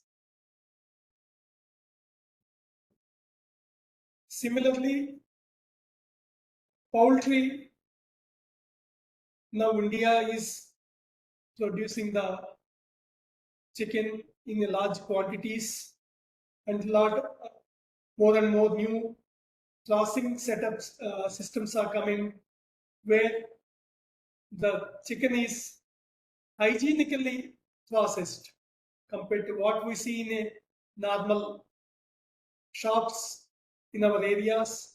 Here we'll have automated lines where deskinning, processing, everything happens in a systematic manner, and then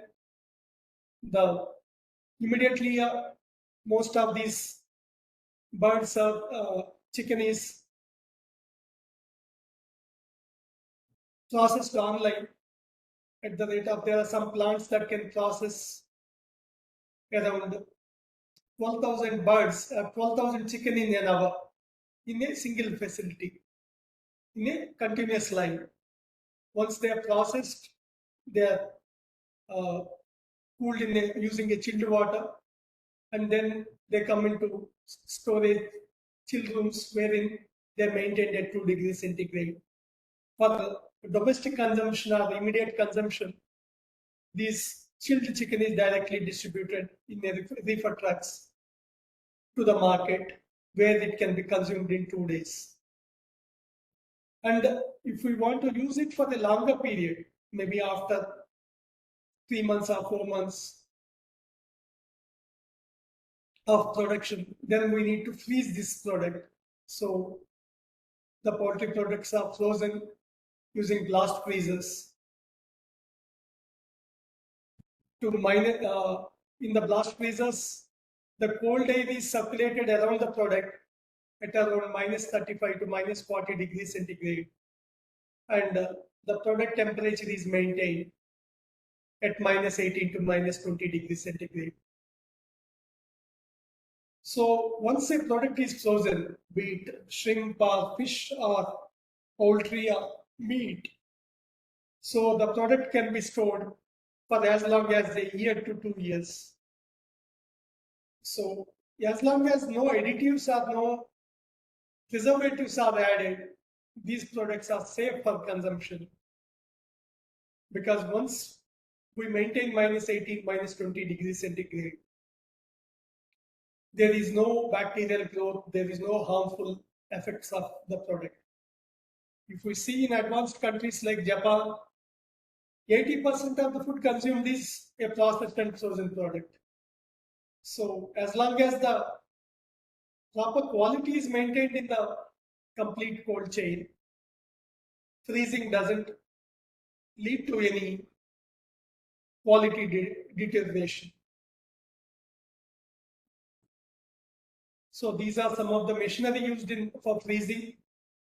Like these are the blast freezers where you have very high capacity cooling units with high capacity fans that circulate the air at very high pressures around the produce.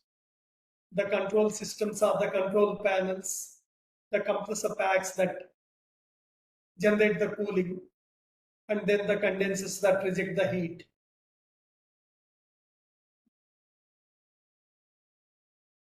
Apart from the cold stores, if we have to have a better quality of the product, we need to have a complete cold chain, that is from the production till the consumption. We need to maintain the temperatures. So you need to use refrigerated trucks.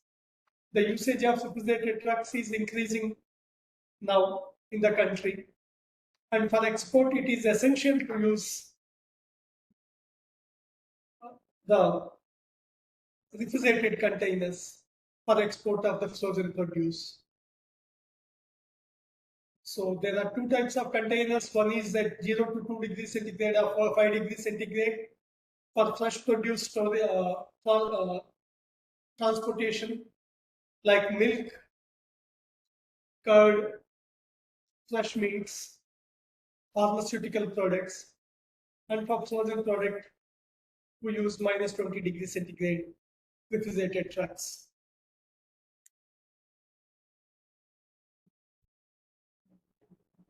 So when we deal with product, the quality and hygiene is very important. So that can be tracked only when we see that, when we ensure that throughout the cold chain, the temperatures are correctly maintained. From the production, distribution, till the final point where it comes to a shop and then to the end customer, the temperatures have to be maintained. So we have temperature recording and monitoring systems that measure and monitor the temperature of the cold stores or reefer vehicles throughout the cold chain. And in case of any complaint in quality of any of the batch of a food product, one can trace back to the temperature maintained throughout the cold chain and see what led to the quality deterioration or quality concerns. So effectively monitoring the system temperatures can limit the chances for food spoilage and food perishability or decay. Thank you all for being present and seeing this particular presentation. If you have any other questions or additional information required, you can discuss or you can contact us in the contact numbers that we are sharing. Thank you, everyone. Thank you, sir. That's very informative session. So participants, do you have any specific questions to sir?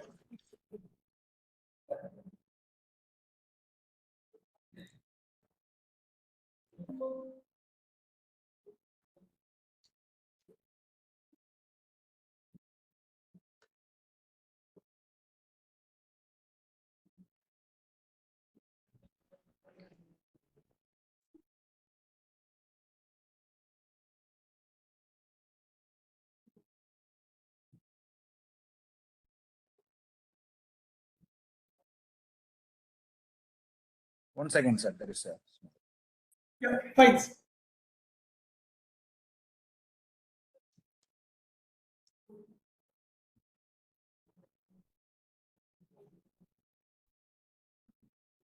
Arun, you can come here and talk.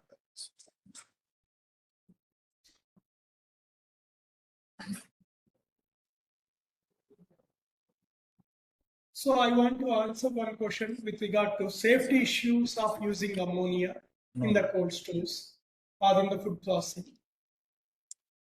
Yeah, ammonia should not come into direct contact with the food product or the storage space. So there are several safeties that are followed, including ammonia leak detection systems that alert in case of any minute ammonia leakage. So every care is being taken not to allow ammonia into the coming into contact with the food product. Is it possible to store multiple compounds in a single storage room? Because I have shared you a little while. Yes. Yeah. Based on the compatibility of the products, as I shown you in the presentation, few products can be stored together. Like I have classified that into 7 groups. A product from one group, multiple products from one group can be stored in the same chamber, same storage. Yes. But not all the products can be stored together because some might produce ethylene, some might be very sensitive to ethylene. So that might accelerate the decay of the product. Is there any VFD based drives are used to control the compressor speed to change the load of cooling? Yes. Okay.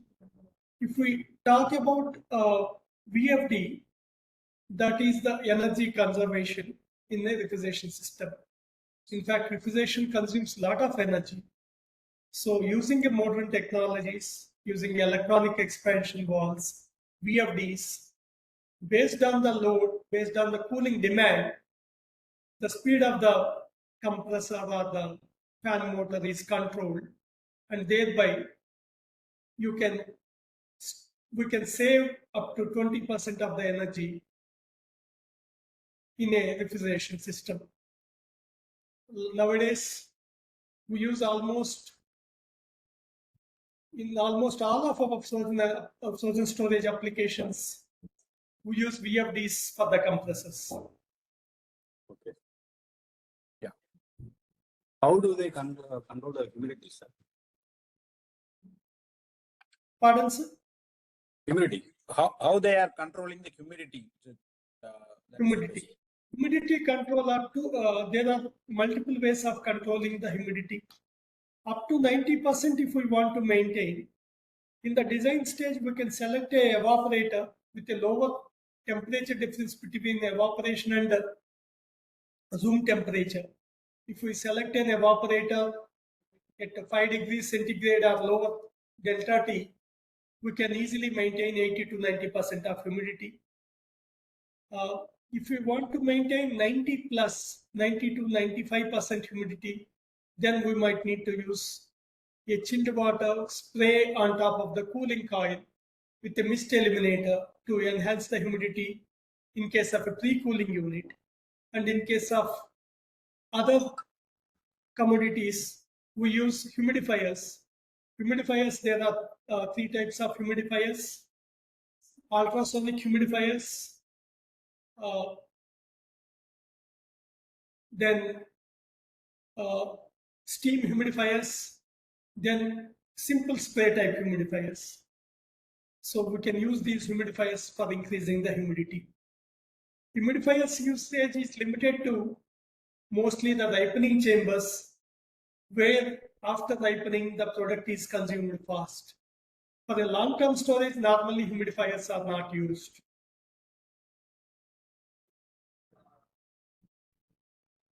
Sir, there are some of other type of methods are there for refrigeration system. We are focusing mainly on vapor compression, and some of the like Thermax or some other people, they are playing with other alternative systems like vapor absorption and vapor absorption. So how this will, what about the future of that system, sir? Any idea about that? I will elaborate on this. Yes, sir. Thermax has come up with vapor absorption systems around 25-30 years back, and it is used for chilled water production and even low temperatures also. Technology is available for in the absorption system to maintain temperatures as low as even minus 25 degrees centigrade. But that is based on the assumption that the heat, other sources of heat, that is the fossil fuels, are available at a very low value or low price, and the heat is converted into refrigeration. Of late, the vapor absorption system utilization is coming down drastically because of limitation in the availability of the fossil fuels and waste heat. So with the solar energy getting more and more predominant, I feel if the research happens combining the solar energy with absorption system, that can have a better future. Otherwise, solar converted into electricity and then compression system will remain same for a longer time to come. I think you are alumni of CIT Coimbatore, isn't it, sir? Yes, correct, sir. Yeah, I am also alumni of same refrigeration air conditioning, sir, ME from CIT Coimbatore. Oh, great, sir. Yeah, but I completed in 2003, sir. 2003. I have completed in 94, sir. By the time I have not completed even BTech. I completed my BTech in 96. Yeah. Understood. Yeah, participants, do you have any more questions? Sir, as per this AICT, we have to upload the materials, the PPT. Can you share with us, Yeah. sir, so that we can upload? We will share you, sir. Yes, sir. Yes, sir. So if no more question is there, I request Joel to give vote of thanks.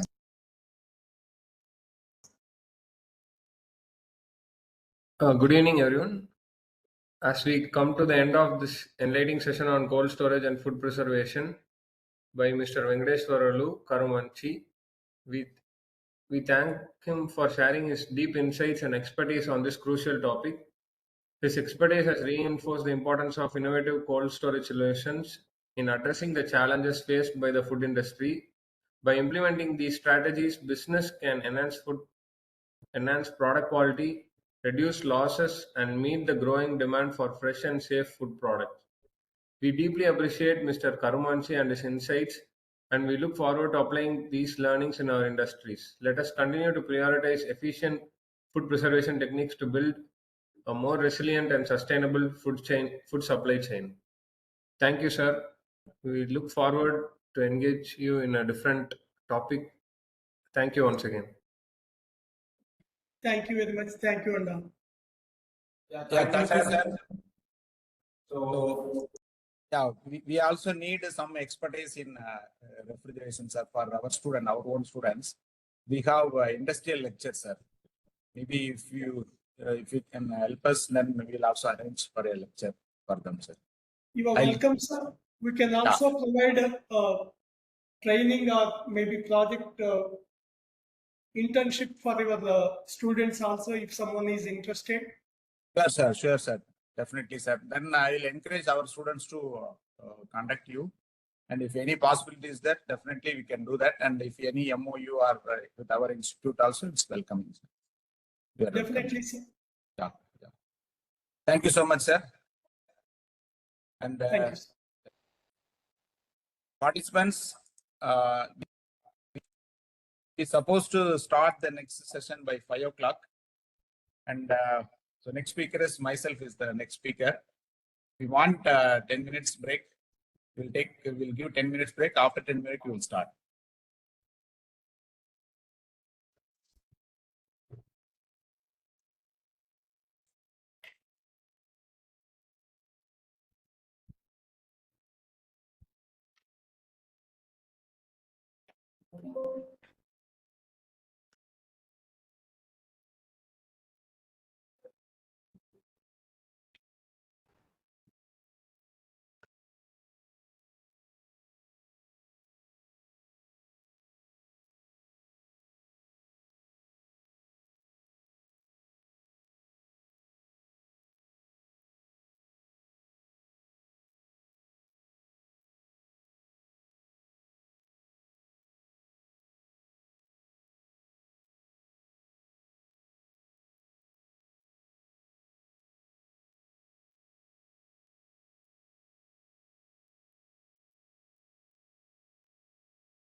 இங்க ஆனே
Good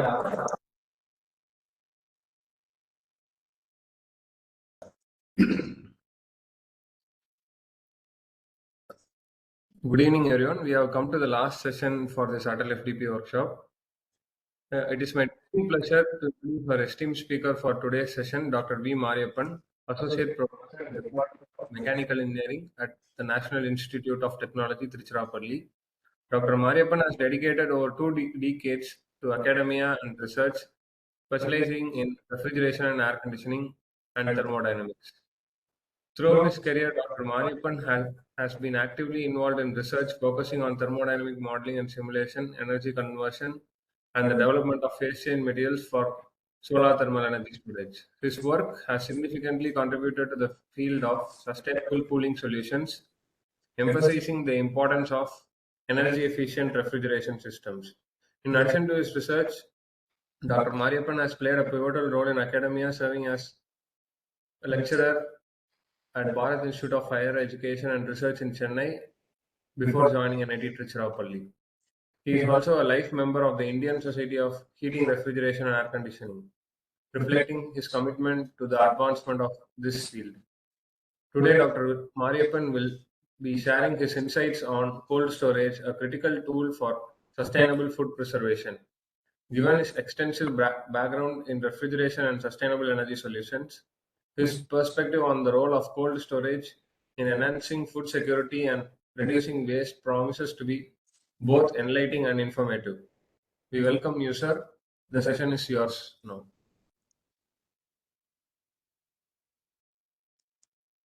Yeah, thank you, Joel, for your nice introduction.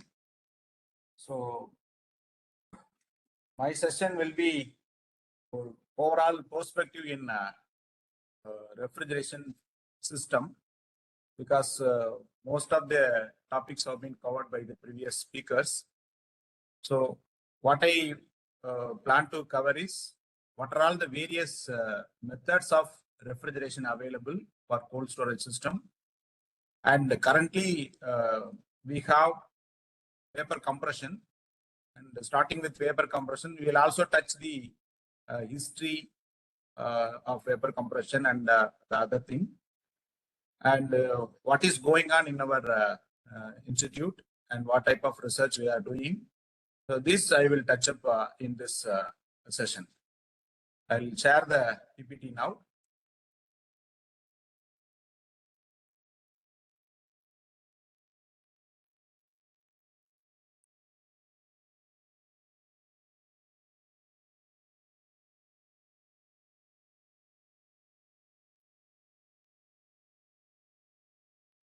The screen is visible. Yeah. So my topic is, even though that is given as cold storage, a critical tool for sustainable food preservation. So cold storage arrangements and different stack and different types of fruits, all these things have been covered. So I thought of taking this refrigeration systems. What type of refrigeration systems are there, and what is the future refrigeration system for cold storage plants, that we will see in this. The slide is moving. Yeah. So the content of the presentation is methods of refrigeration. So here in that case, we can broadly classify this into two categories. One is natural refrigeration, another one is artificial refrigeration. In the case of natural refrigeration, we'll be talking about starting from ice refrigeration to the up to the invention of artificial refrigeration. What are all the methods people have used? That will give some introduction about how the refrigeration process has been started. After that, why we have to go for artificial refrigeration? What are all the different methods of artificial refrigeration, starting from mechanical, and then we have the other method called absorption. So right now we discussed with the previous expert, vapor absorption, and in that we can couple with solar. So if we couple with solar, what would be the opportunity in future? That also we can discuss. And then next one is vapor absorption refrigeration system. desiccant cooling system. So in that desiccant cooling system, one of my PhD scholar completed a PhD in this field. And this is also one of the prominent area in refrigerant system. Then we are also going to compare the different absorption system as well as desiccant cooling system. What would be the temperature range and what about the performance? And then we have thermoelectric refrigerations where this is used, but it's not in large scale. It is used for vaccine storage, and where this electricity is not available, this can be used especially in tribal area or hilly region where no electricity is not available. So the medical people will take this small fridge kind of things. That is nothing but the thermoelectric refrigeration system. Then we will also discuss about the refrigerants. What about the different types of refrigerants and what is the current trend is going on. Then if you add nanoparticles in the working fluids such as refrigerant or lubricant or some other working fluid, what would be the changes in the performance? Then currently my students, present students are working in the phase change material, and previously 2 students have worked in this phase change material used in cold storage system. So that will help us to avoid the wastage of food during the off or the power is not available. Then in that case, we can also use or we can store the system with the phase change material. So this is the overall content of my presentation. And so this is the small introduction about my presentation. So food preservation is a critical aspect of food security, especially in humanitarian settings. So lack of appropriate technologies and limited access to electricity hinder the food preservation effort. So there are 2 things mentioned here. One is technology, another one is electricity. So in the subsequent slides, we'll be able to understand why we have to go for alternative technologies, all these things. And here, this is almost repetitive to the already speakers, what they have spoken. So if you store the energy, if you store the product in this particular temperature, we can increase the shelf life. Bacterial growth can be minimized so that the shelf life of the product will improve. So this is the minimum temperature for growth, and then that is 5 degrees centigrade. Then if you also in the higher side, if you go beyond 71 degrees centigrade, the growth will subsidize. But some of the product cannot be heated up to 71 degrees centigrade. So in that case, only the available solution is we have to reduce the temperature below this particular temperature so that bacterial growth will be reduced so that we can increase the shelf life of the product. And so we'll start with the history. So natural refrigeration. So in olden days, we will be depending only on the ice. So ice will be harvested from the lake surfaces or sea surfaces, and it will be stored in the insulated vessel, and that will be used throughout the year. So that is the starting point of usage of refrigeration. And then also people have found one more technique called that is nocturnal cooling. That is called nocturnal cooling. So nocturnal cooling is nothing but the water will be kept in the shallow tray, and it will be kept in the open terrace at night time.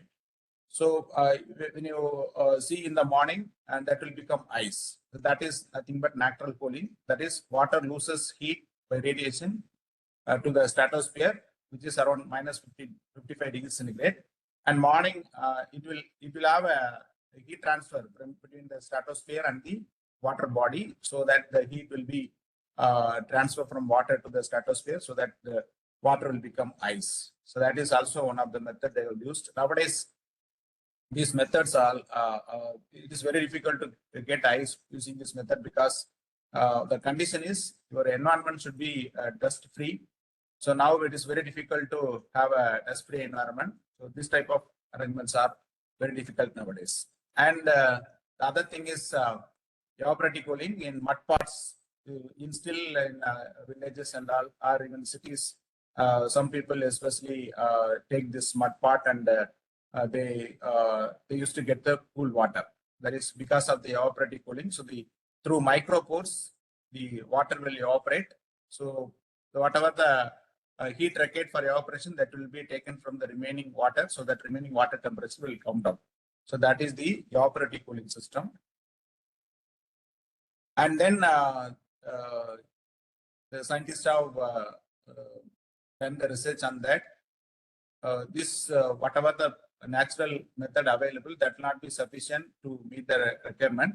So they kept on doing the research in that by adding some suitable salt on the water. So this water freezing temperature can be reduced below 0 degrees centigrade. For example, sodium chloride salt can yield the temperature up to minus 20 degrees centigrade. Calcium chloride will reduce the temperature up to minus 50 degrees centigrade. So this is the starting point of your artificial refrigeration system. So the history of artificial refrigeration system started in 1755. So these are all the various contributors. Scottish professor William Cullen made the first refrigeration machine, which could produce a small quantity of ice in the laboratory by placing some water in the thermal contact with the ether under a receiver of vacuum pump. So this is maybe. Then after that, Jacob Perkins, he has developed the machine in 1835, and also he has patented his work. And this is the development made by the Jacob Perkins in 1835. So here, these are all the components. So it is resembling the vapor compression system, almost what we are using now. So instead of compressor, they have used the pump. And here the heat transfer fluids are used. Based on that, they could produce the refrigeration or low temperature in these vessels. So these are all the things. Then here Perkins machine built by, so this was his model, and then it has been built by this John Coombe. And other pioneers, Alexander Twining, and then other people are the Charles. These are all the people who worked in the refrigeration sector, and they contributed. So this is the thing. So I'll just simply skip this. Then coming to this vapor compression. So this, as of now, most of the more than 95% of applications are running on the cold storage system or any air conditioning systems are based on the vapor compression system. So we used to explain this, most of them are research scholars and teachers. So we used to explain this very in simple manner. So my way of explaining to the student is, generally they will start with the compressor, but I will explain with respect to the evaporator, because evaporator is the core part of the refrigerator system. So if you are allowing a low boiling point working substance, that will absorb the heat from this space which is to be cooled. The evaporator is nothing but the space which is to be cooled. That will absorb the heat, and then the refrigerant will come out from this space. So as long as the refrigerant is free of cost, and also if it is not causing any environmental issues, within this component itself, we can make the refrigeration. So there is no need of other components, compressor, condenser, and the expansion device. So in that way, we will explain. So then in order to reuse the refrigerant, not to reuse the refrigerant, we have to bring back the state, because this is low pressure, low temperature liquid, almost liquid. But after absorbing heat, that will become vapor. So the vapor has to brought down to liquid again. So for that, what you have to do is we have to reject the heat. Whatever the heat we have absorbed from the evaporator, that has to be rejected out. So rejection is possible only in the atmospheric condition. So atmospheric air is there and water is there. They are all at the higher temperature. This will be operating under minus 20 or minus 30, but the atmosphere is about 30 degrees centigrade or 50 degrees centigrade maximum. So in order to transfer the heat from this low temperature body to high temperature body, we have to increase the saturation temperature. So for increasing the saturation temperature, we have to increase the pressure. So that is the reason why we are using the compressor. So the compressor increases the saturation pressure so that the refrigerant will be able to convert into liquid at a higher temperature, maybe 40 degrees centigrade or 60 degrees centigrade. It will reject the heat. So the condensation temperature, if it is 50 degrees centigrade, if the ambient is 40, then we can easily transfer the heat from high temperature to low temperature so that the refrigerant will be condensed back. But the condenser, after the condenser, the refrigerant will be at the higher temperature and higher pressure. Not higher pressure, higher temperature, but pressure is intermediate temperature. We have to bring down the temperature to the lower level. For that purpose, we are using a valve that is called Joule-Thomson. Based on Joule-Thomson effect, the temperature is reduced. So this can also be called as Joule-Thomson valve, or capillary tube, or expansion valve. So this is doing the job of reducing the temperature. Actually, while doing the expansion, we'll be getting three different conditions. If it is ideal gas, the temperature will be constant. If it is maybe based on the design and based on the inlet condition, we'll be having two different conditions. Sometimes temperature will increase, sometimes temperature will decrease. That is depending upon the maximum inversion temperature of the particular working fluid. So here, the temperature will come down. As far as the refrigerant is concerned, temperature will come down. So this is some animation. So this is very easy to understand. So refrigerant is here, it is evaporating. After the evaporation, it is going to the condenser, and then it is compressed to the higher temperature and pressure. And then in the condenser, it is heat is rejected out. Then you will get the liquid, and the liquid is expanded in the expansion valve, and then it is going to the evaporator again. So this is the simple circuit. So here, this diagram I'll go through. So first, initially I have given evaporator, compressor, condenser, expansion device. So as far as the performance of the vapor compression refrigeration system is concerned, that is very basic fundamental thing. So if we increase the temperature, the COP of the system will increase. So the evaporator temperature should be as high as possible. If you go for very low temperature, the performance will go down. As far as the condenser temperature is concerned, the condenser temperature also should be very close to ambient. So if you set a very high temperature, then the COP will deteriorate. So this is the temperature. So when you go for lower temperature of condenser, COP will improve. If you go for higher temperature of evaporator, the COP will improve. So this is the general thing. So why this is important is unnecessarily we should not go for very low temperature unless if any requirement is there. So that is the thing. And if you want to go for a very low temperature, or if you want to go for energy saving, you can think of the multi-staging, because multi-staging will reduce the compressor work. So in the first stage, we will compress up to into some intermediate pressure, and then after that, it is cooled by some intercooler. Then it will brought to the saturation vapor, and then again it is compressed to the higher pressure. Then it is condensed in the condenser, and then here the flash chamber will also used to increase the refrigerating effect of the system, because if you expand it from this point, then what will happen? It will give the point here. So refrigerating effect is or cooling effect is the enthalpy difference across the evaporator. So this is the evaporator outlet, this is evaporator inlet. So here, if you drop down from here, then the length will reduce. But if you use the flash chamber, the length between 0.9 to 1 is increased, so that we are able to get the higher refrigerating effect. Also, compressor work is reduced, so that we can improve the COP of the system. And as I said, if you want to go for very low temperature, then in that case you have to think for cascade system. So as I said, one of my student is working in the desiccant cooling system. Now he is doing postdoctoral fellowship in carbon dioxide system. So he is working in the field of carbon dioxide refrigeration.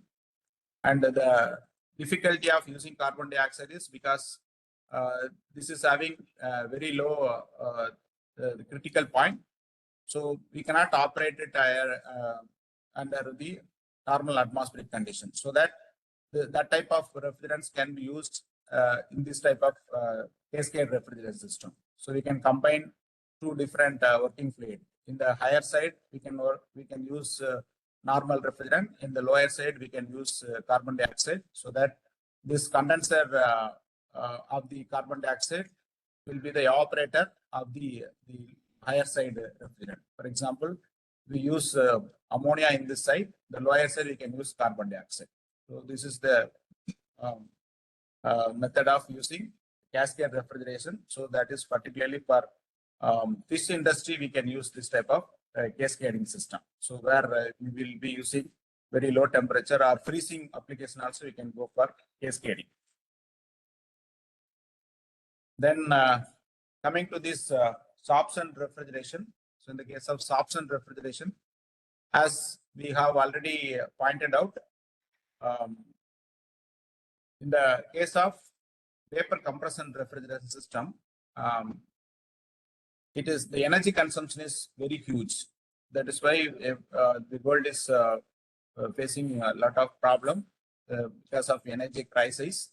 So we have to find out some alternative method, because why vapor compression is consuming more amount of power is nothing but because we are compressing the gas. Vapor is compressed. As vapor consumes, the specific volume of vapor is more. We know that according to the thermodynamics, the work for any steady flow device is integral VdP. So integral VdP, V is the specific volume of the any working fluid sucking into the compressor. So as this is vapor, the specific volume will be more.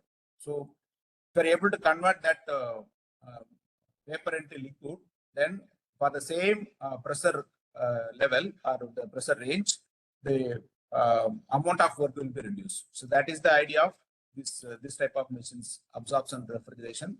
So sorption include both. One is absorption, another one is adsorption. So in the case of absorption method, we can use any solar heat, biomass, fossil fuels to drive the refrigeration system.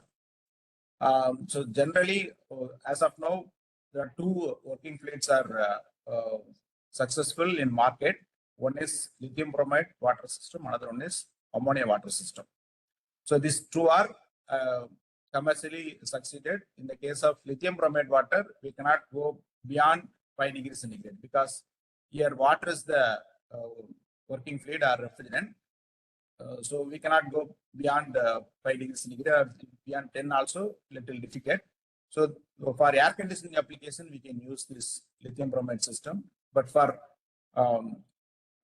cold storage system or very low temperature systems, we can use ammonia water system. So let us go to this working of this absorption refrigeration system, how it is working. So we can easily understand from this diagram. So here the refrigerant is coming to the evaporator here. So after the evaporator, it is going to the absorber. It is going to the absorber. After the absorber, it is going to the generator. I'll show you with respect to this next figure. Okay, this is the simple diagram to explain about the vapor absorption refrigeration system. So here the parts, what you can say, evaporator, expansion device, and condenser. This is similar to the vapor compression system. Evaporator, expansion, and condenser, they're all simple. Here only the difference is coming. So the difference is after the evaporator, the refrigerant is coming in the form of vapor that is absorbed by a suitable absorbent. That is absorbed by a suitable absorbent. So in the case of lithium bromide water system, water is the absorbent. So we have to use lithium bromide as absorbent. So this will come as vapor. So that is water or ammonia. This will come as vapor. And the vapor will be absorbed by this suitable absorbent, so that this will become a solution. Okay, that is solution means liquid. But generally this is exothermic reaction. So during mixing process, it will release heat, so that heat has to be removed out. So we also have a cooling system in this absorber. So once it becomes a solution, then we can easily pump to the higher pressure. Okay. this this pump work is much lesser than the compressor work. That is the advantage of vapor absorption system. But we have to do the post processing because we have absorbed the refrigerant. Then before it reaches the condenser, the whatever the refrigerant absorbed, that has to be released. So for that purpose, we have a device called generator, or it is also known as vapor generator, or it is also known as boiler. You can say boiler. And here, any waste heat, whatever the heat, any waste heat is available, that can be given. So, as rightly pointed out by the previous speaker, nowadays we are talking about the solar. So, need not be converted into electricity. Directly, we can use the heat. So, this heat maybe through evacuated tube or the any thermal mechanism we can have, so that the solar heat is supplied over here. So because of the boiling point of refrigerant and absorbent, so the refrigerant alone will evaporate. The absorbent will remain as a liquid here. For example, if you are subjecting 100 degrees centigrade, 100 degrees centigrade, the refrigerant alone will liberate, and the remaining will be, it will not be pure absorbent, but some amount of refrigerant also will be there. So this can be called as weak solution. So strong solution will be supplied, and weak solution is coming in the bottom side, and refrigerant is going to the top. And then the refrigerant is condensed here. So this is as usual, whatever happened in the vapor compression, same thing will happen here. So the condensation will take place. After that, expansion, then evaporation will take place. So this is the vapor compression refrigerator system. So here some of the salient points we can see here. So as I mentioned, this is very less pump work. Any low grade waste heat can be used. But the problem of vapor absorption refrigerator system is it is having very low COP. COP is very low, and also capital cost is very high because it is having more number of components. In the case of vapor compression, we have evaporator, compressor, condenser, and expansion device. Here we have additionally 2-3 components. That is absorber is there. Then we have solution heat exchanger, generator. So simple compressor is replaced by 4 components. Apart from pump, 3 components are there.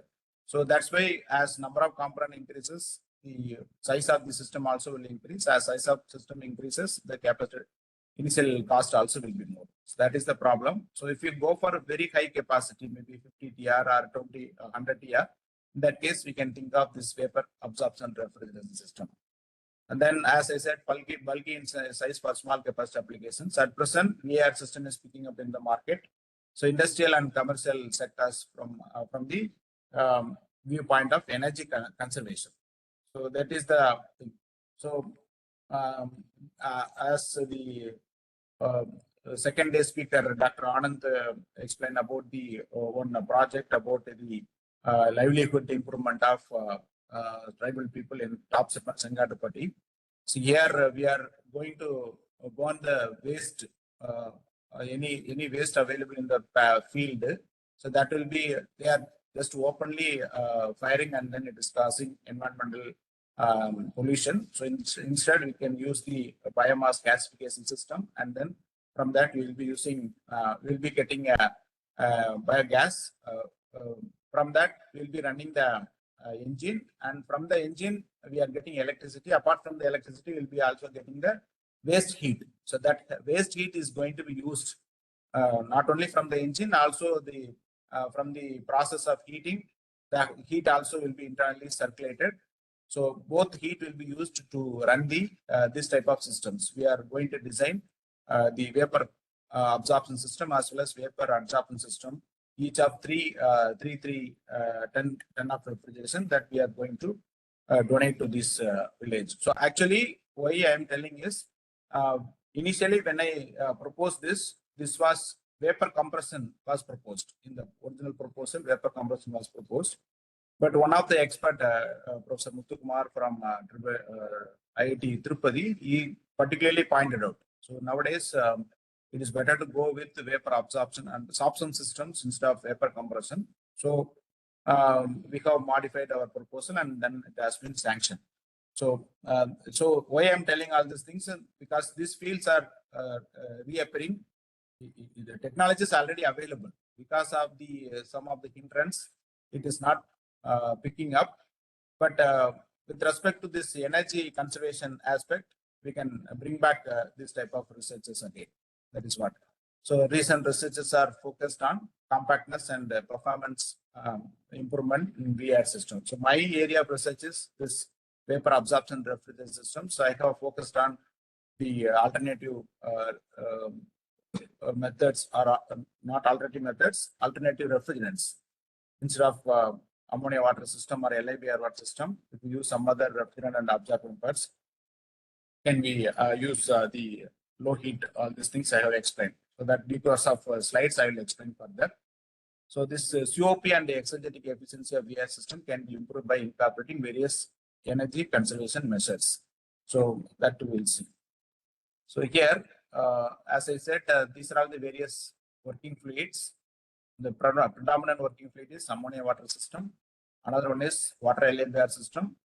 And other remainings are still it is under the research phase only. So I have tried with this working fluid R134A and dimethyl acetamide. And in this also some literatures you can find dimethyl ether and these things, the DMU, DMF, these things also tried by different people. And refrigerants R22 and R124 also tried, but this is phased out as of now. This is phased out, so we cannot use furthermore. So this is the simple difference between VR system and VCR system. So as I already explained, so I can skip this slide. So here, I'll go to that. And as far as the COP definition is concerned, COP of vapor compression system is, you know that COP is nothing but performance. It's similar to efficiency, but we will not call efficiency in the case of refrigeration system, because efficiency means it should be always less than 1 according to thermodynamic law. But this value will come more because here we are not converting work into heat. Just we are transferring heat from low temperature to high temperature, or that is the thing happening. So the ratio is not exactly same as of efficiency definition. So, but output by input. Here desired output is our heat, how much heat you have sucked from the space which is to be cooled, and for creating this much heat to be absorbed, how much work has been given. So that is the definition of COP of any system. And as far as the COP of vapor compression is concerned, QE by compressor work. Here, QE divided by whatever the heat we have given to liberate the refrigerant from the absorbent, that is QG plus W pump. So W pump is almost negligible. For example, if you take, this will be of the order of 1 kilowatt, means this will be of the order of few watts. So that's why this can be neglected. So this will be approximately equal to QE divided by QG. So both are heat quantity. Definitely this will be lesser than this quantity, because this is high grade energy. Here we are giving low grade energy. So by just comparing the COP of vapor compression and vapor absorption, we cannot judge that vapor absorption system is inferior than vapor compression. So we have to judge with respect to the other parameter called exergetic efficiency. So here, as far as the absorption system is concerned, we have interaction of different energies here. So here both absorber as well as condenser is interacting with the atmosphere, and the generator, we are giving heat from the heat source. And as far as the evaporator is concerned, the evaporator is sucking heat from the low temperature source. So the pump is supplying for the pump, we are supplying the pump work. Okay, so this is one expression, that is COP of vapor compression is your reverse Carnot cycle, but COP of vapor absorption, this is the benchmark for the COP of vapor absorption. So ideal vapor absorption system, that is equivalent to the COP of Carnot cycle and the efficiency of Carnot cycle.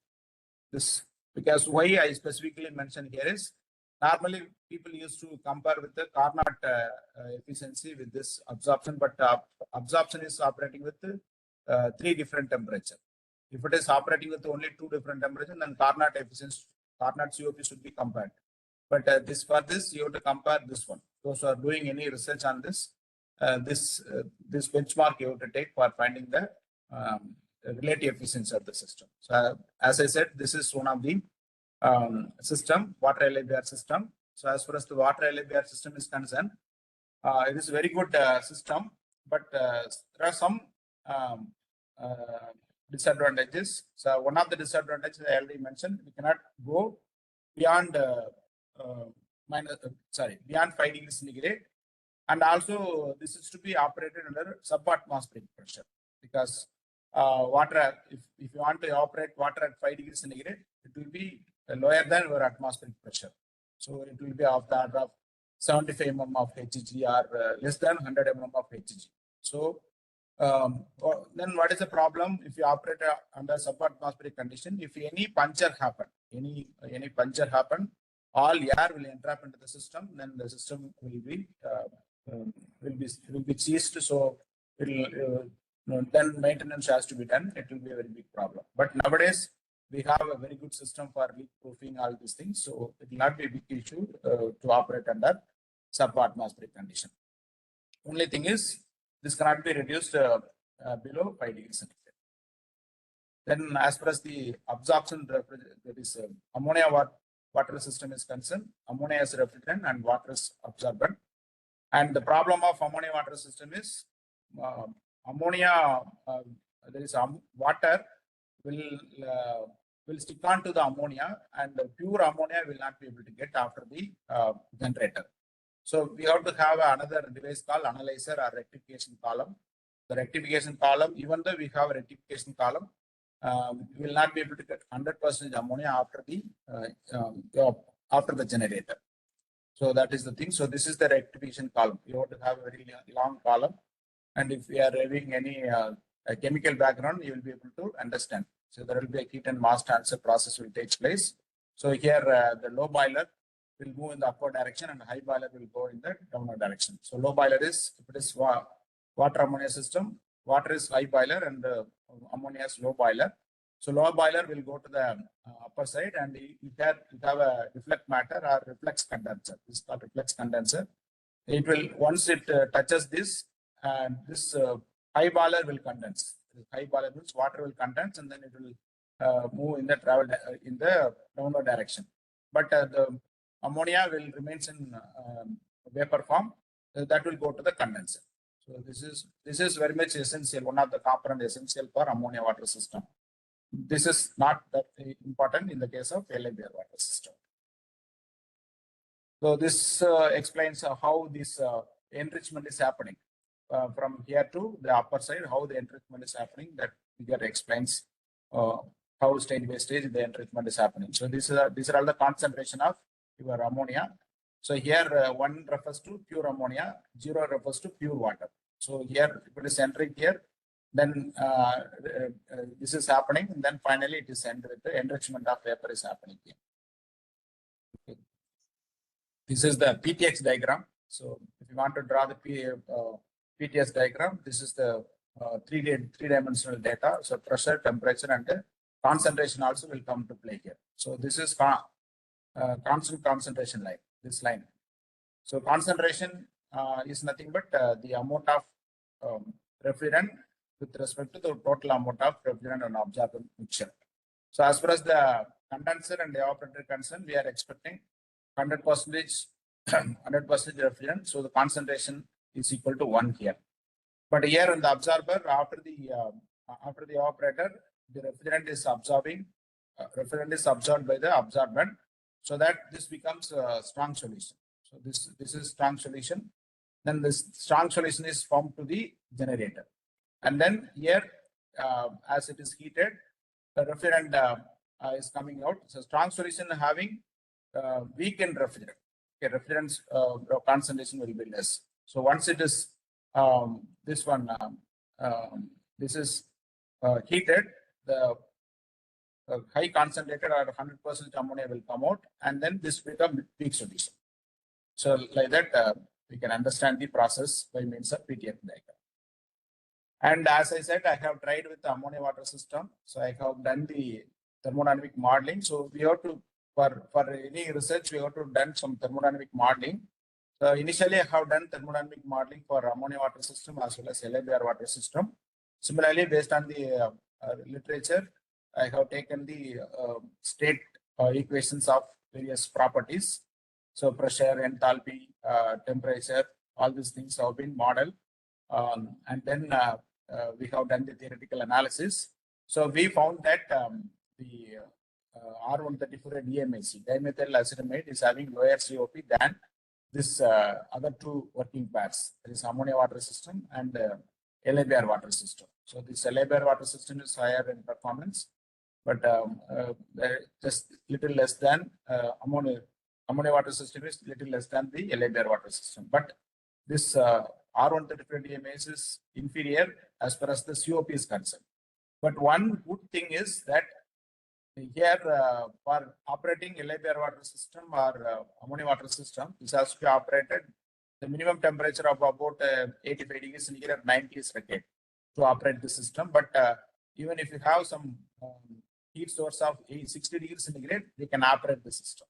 So this is the findings we have done, and also we have done the exogeoeconomic analysis and the exogeo losses, all these things. So this is one of the promising working fluid in the case of vapor absorption refrigeration system. That is what we have found. And here the exegetic efficiency, even though COP is less, exegetic efficiency is comparable to the other two working fluids. You can see that. So operating temperature is less, that is one more advantage, and also exegetic efficiency is almost comparable with respect to these fluids. And here one more second. அந்த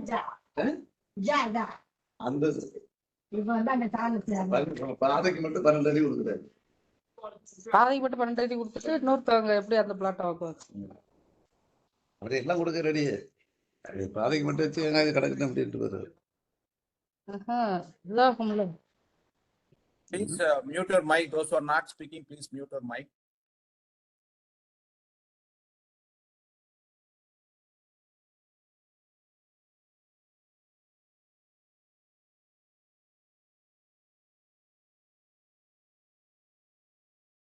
Okay.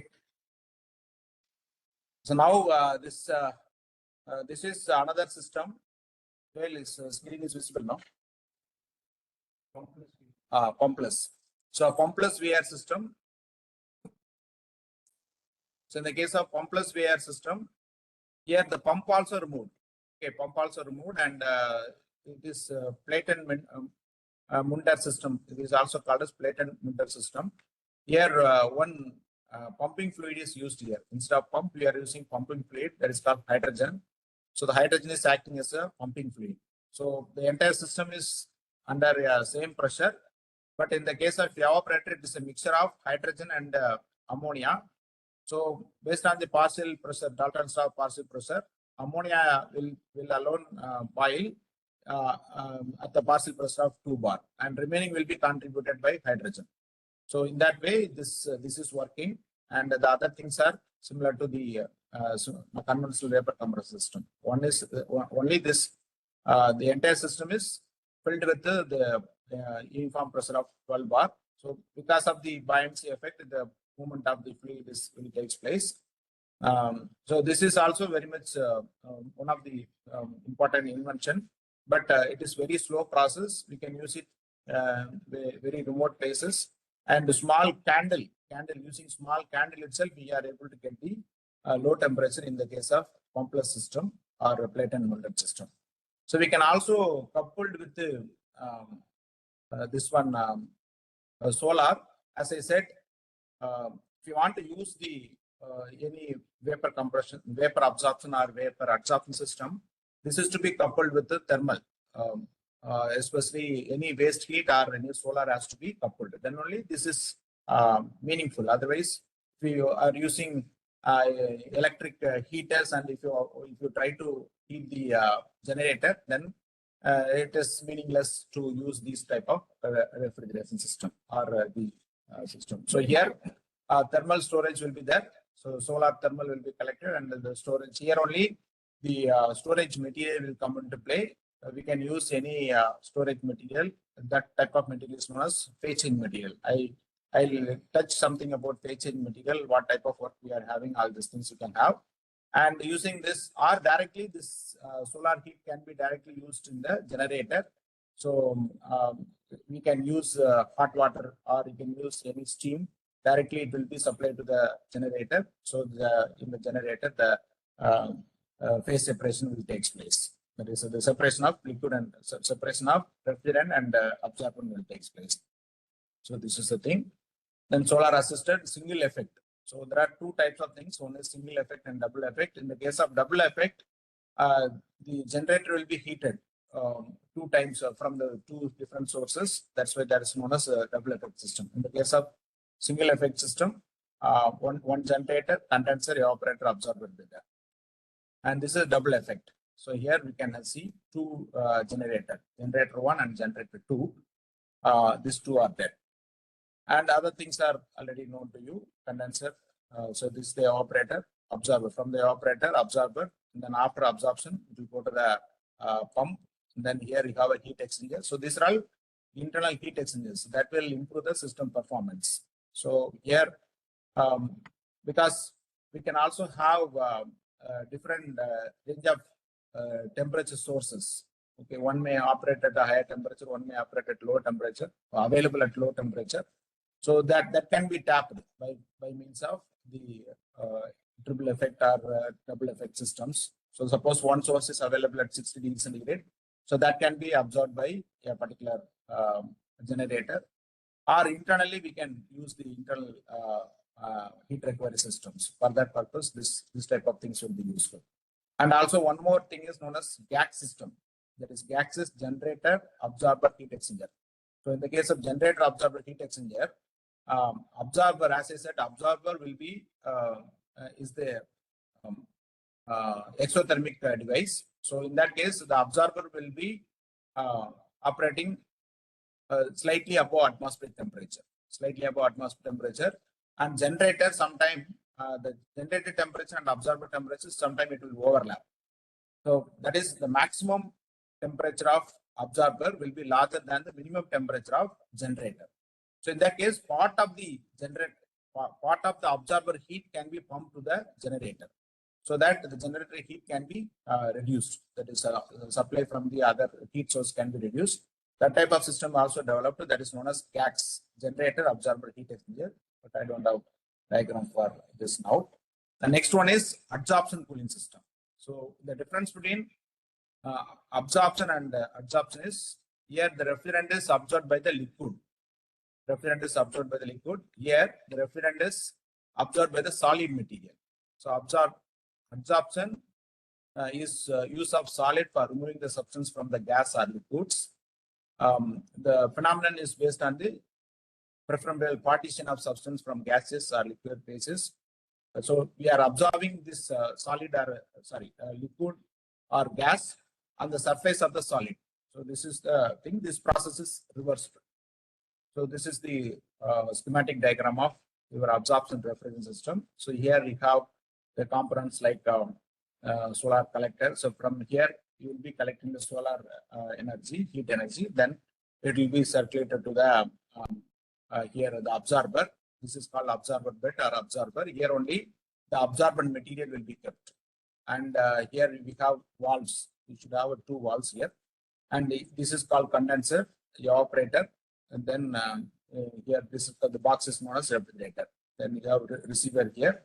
Then hot water container. I'll explain you how it is working. So this is the thing and the process involved in the vapor adsorption refrigerant system. So in the case of vapor adsorption refrigerant system, the first process is preheating process. In the case of preheating process, here you have to close the valve V1 and V2.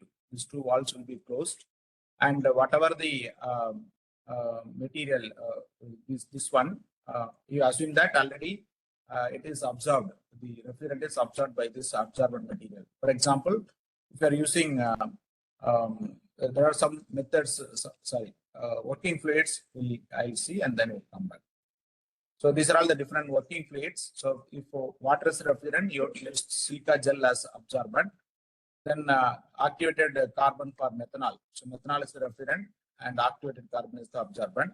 Then again, ammonia, same activated carbon used for ammonia refrigerant also, zeolite and water, activated carbon granular. So like that, we can have different working fluid to get the absorption refrigerant system. So in the case of first cycle, first process, already absorbed refrigerant is available. So now we are slowly heating it. That is called preheating process.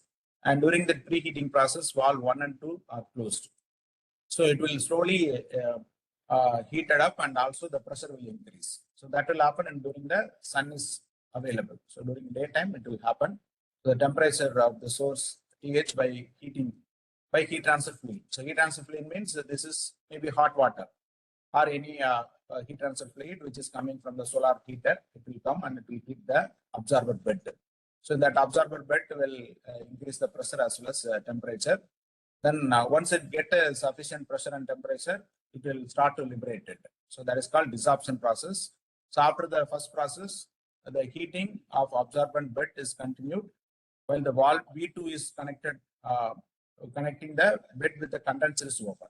So now we have to open this valve and whatever the refrigerant is liberated, that will go to the condenser. So that is the second process.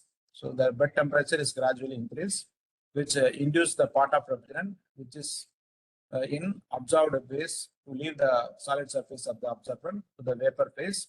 This process is called desorption process. So then this dissolved vapor flows into the condenser and condense there. So the vapor pressure in the bed is considered equal to the condenser pressure during this process. So this is equivalent to that. So this first process is equivalent to the compression. Second process is equivalent to where condensation in the vapor compression system. Then third one is pre-cooling process. In the case of pre-cooling process, after the bed reaches the maximum temperature, the cycle again the valve P1 and V2 will be closed. These two valves will be closed. So the temperature is then decreased. So once the sun is set, the temperature start to decrease. Then which induce the pressure inside the absorber to be reduced. So the absorber pressure will reduce to the evaporator pressure level, and then the process will end. So this is the third process. So this is called pre-cooling process. Then adsorption will take place. So in the case of adsorption, what will happen? The last whatever. So here this valve is closed.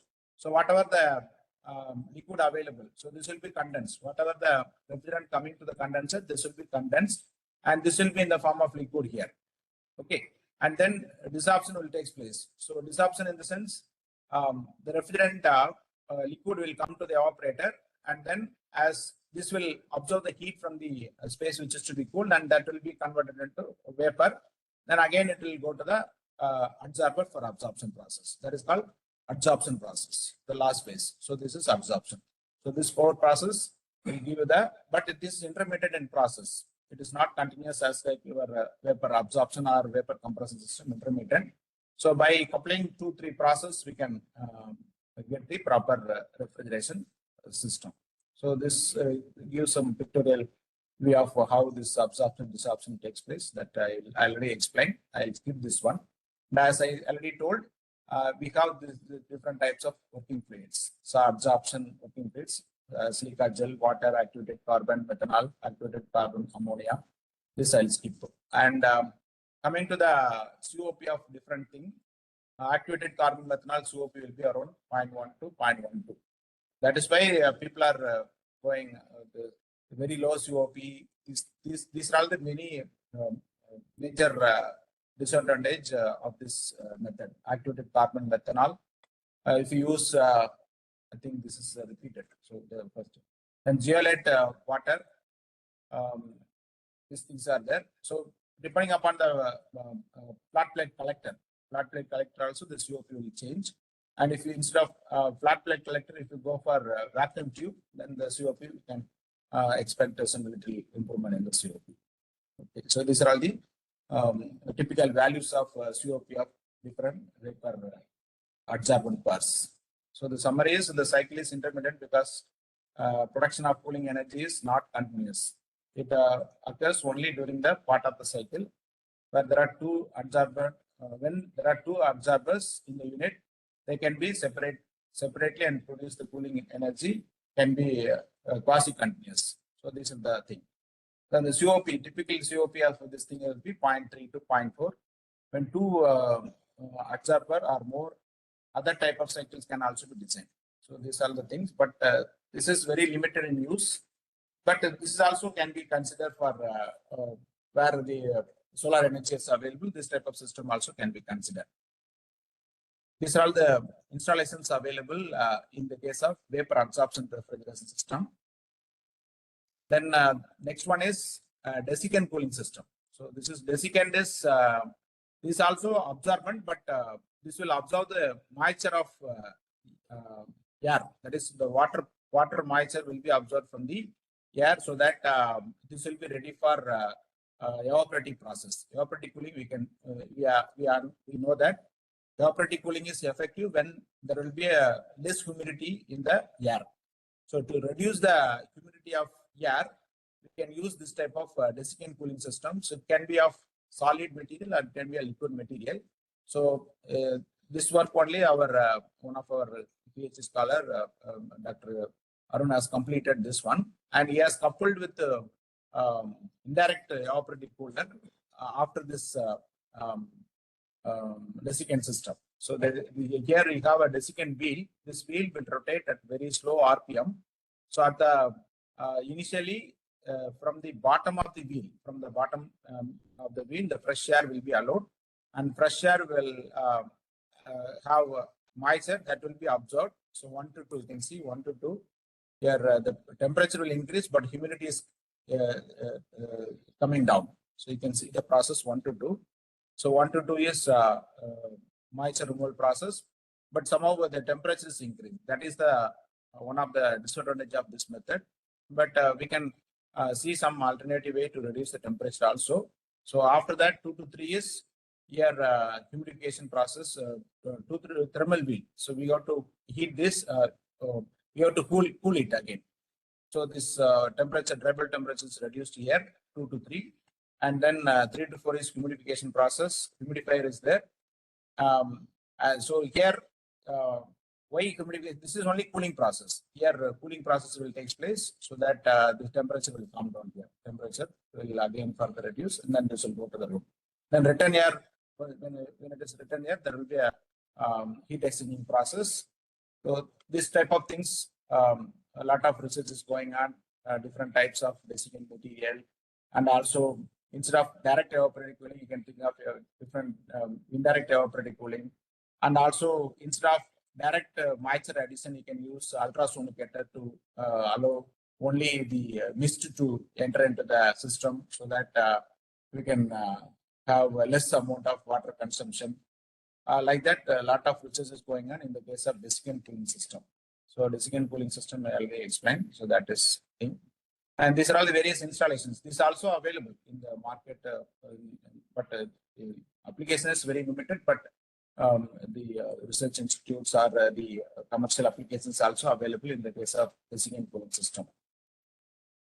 Okay, now if you can compare this, so comparison we can have. In the case of desiccant system, the temperature is 50 to 80 degrees centigrade. Solar air heaters, flat plate collectors are used to have this type of system. Then we can also have adsorption. So adsorption temperature requirement will be 65 to 85 degrees centigrade. We can use flat plate collector, evacuated tubes. Then we can use single effect absorption. The temperature would be 70 to 100 degrees centigrade.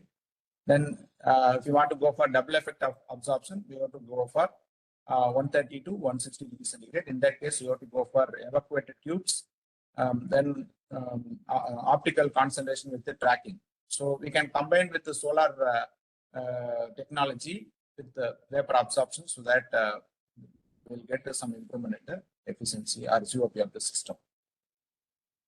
Sorry. So these are the comparisons. different comparisons. So we already explained with respect to the COP.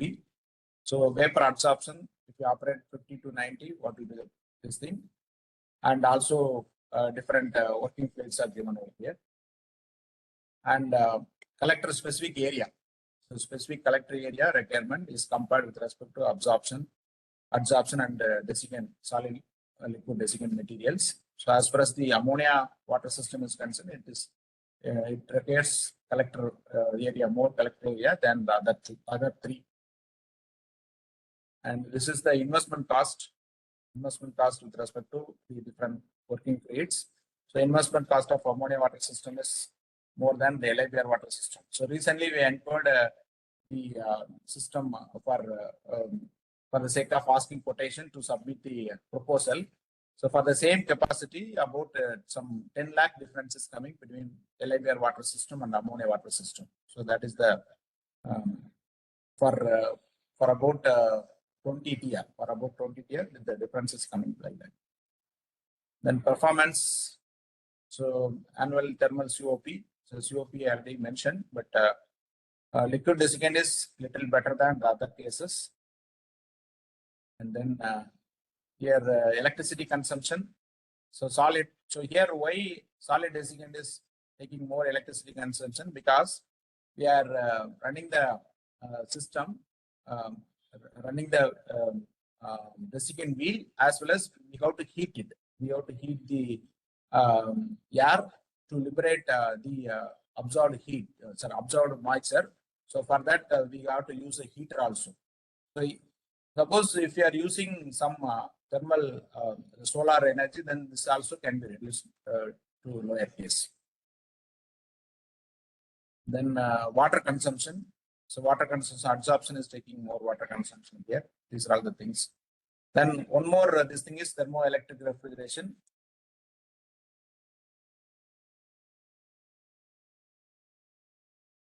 So what is this? Some message came. Any message came? Okay, that's one. Okay. Then here, this is about thermoelectric refrigeration system that is working based on Peltier effect. So everybody knows that if you supply voltage, then some of the materials will give heating and cooling and other different terminals. So that is formed by this Peltier effect. So thermoelectric cooling uses Peltier effect to create heat flux between the two junctions. So this effect is commonly used in portable coolers, for camping and portable coolers for. So that's what I told. So this is still used. You can see the even this medical personnel, nurse, they used to take the medicines for children to hilly regions. So they will be having no more ice refrigeration. This type of boxes you can see. So this is also popularized. We cannot categorize under cold storage, but for vaccine storage, we can use this type of things. So this is working based on Peltier effect. We have to use materials, semiconductor material like bismuth toluene as a semiconductor materials between two conductors. So if you supply electricity, then heat will be supplied from low temperature to high temperature. That is one side heat will be absorbed and another side heat will be rejected. So that we can reduce the temperature of the.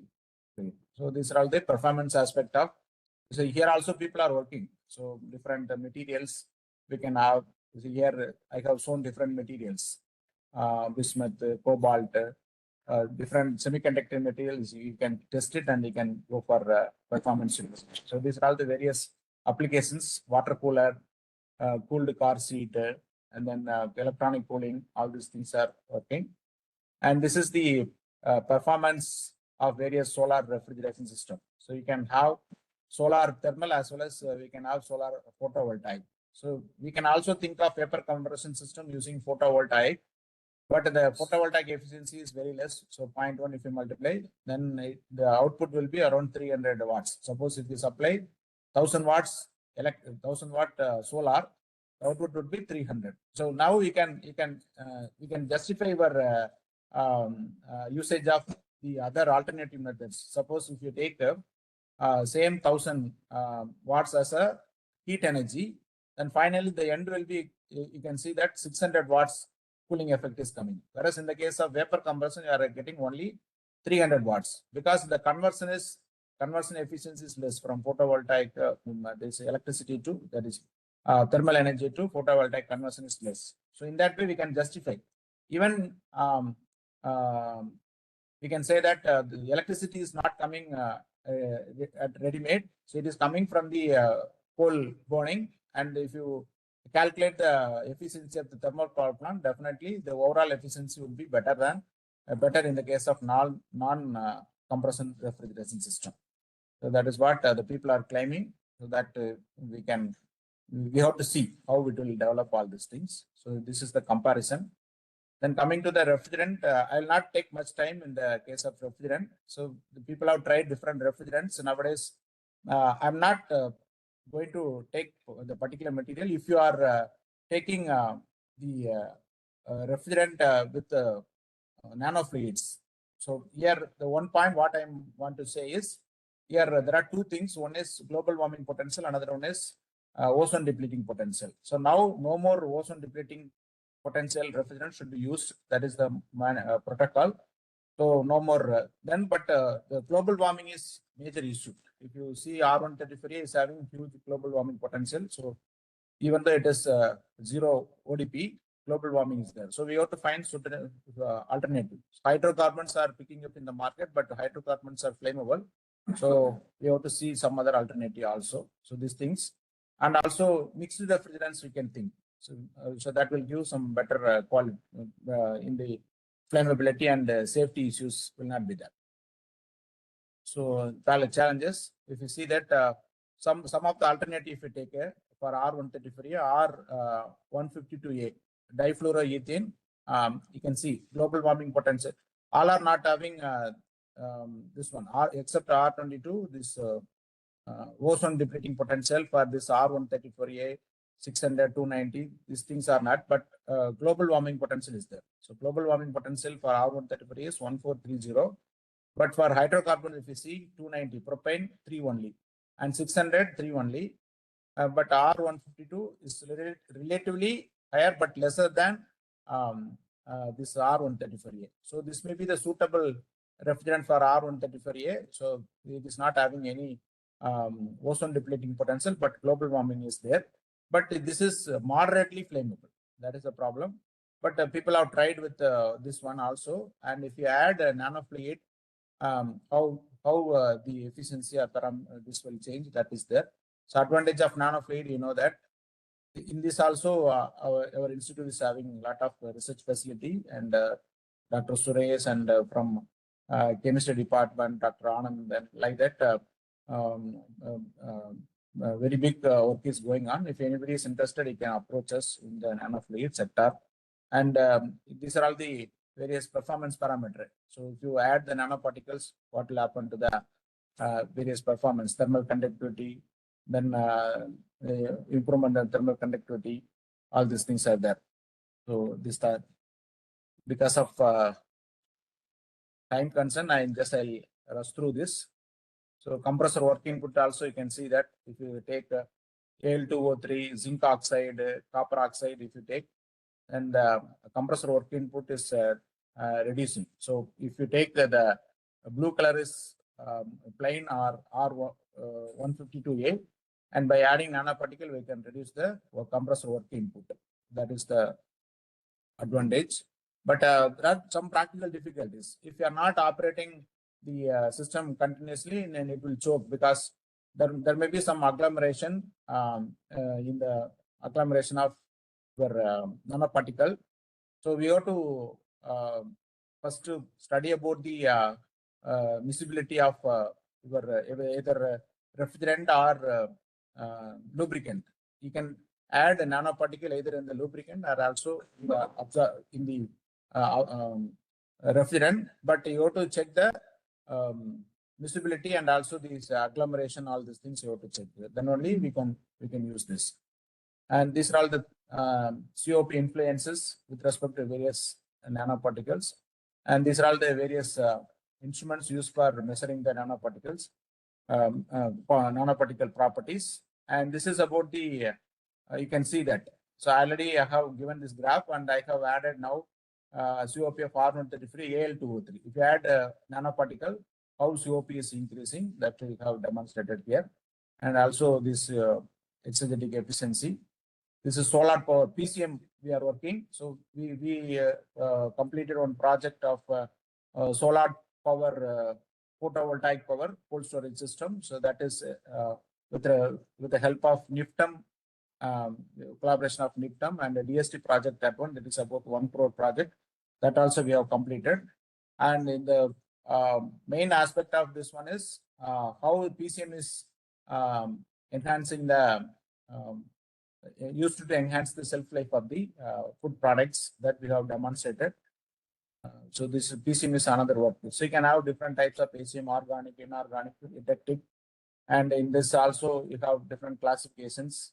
So I have just gave one overall picture of our research, and that is related to the refrigeration sector. So this is our research. So we have two cold storage system. One is with the PCM, one is without PCM. With the PCM, how this is useful.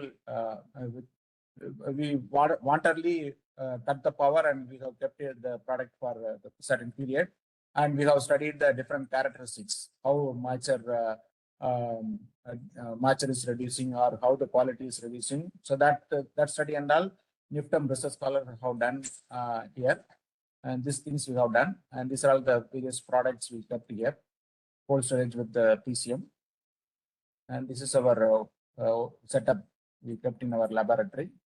And we also plan to have some, if it is, we can also make this as a portable one, and we can take this in the truck, and wherever the harvesting is there, directly we can load the materials in this, so that the post-harvesting losses can be minimized. So these are the things. So I conclude my session. If you have any questions, you are free to ask. Thank you.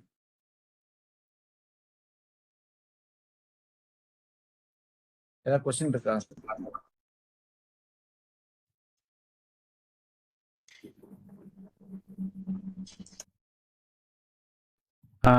Good evening, sir. Yeah, good evening, sir. Good evening, sir. Sir, in the project you mentioned about the village, you are using vapor absorption system? Yes, sir. Vapor absorption. We yet to do that.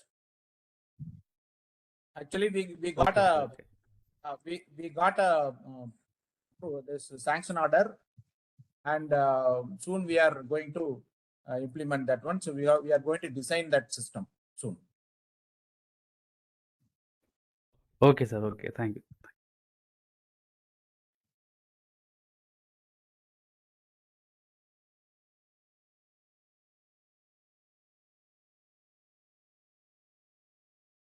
Well, I can conclude if no more questions.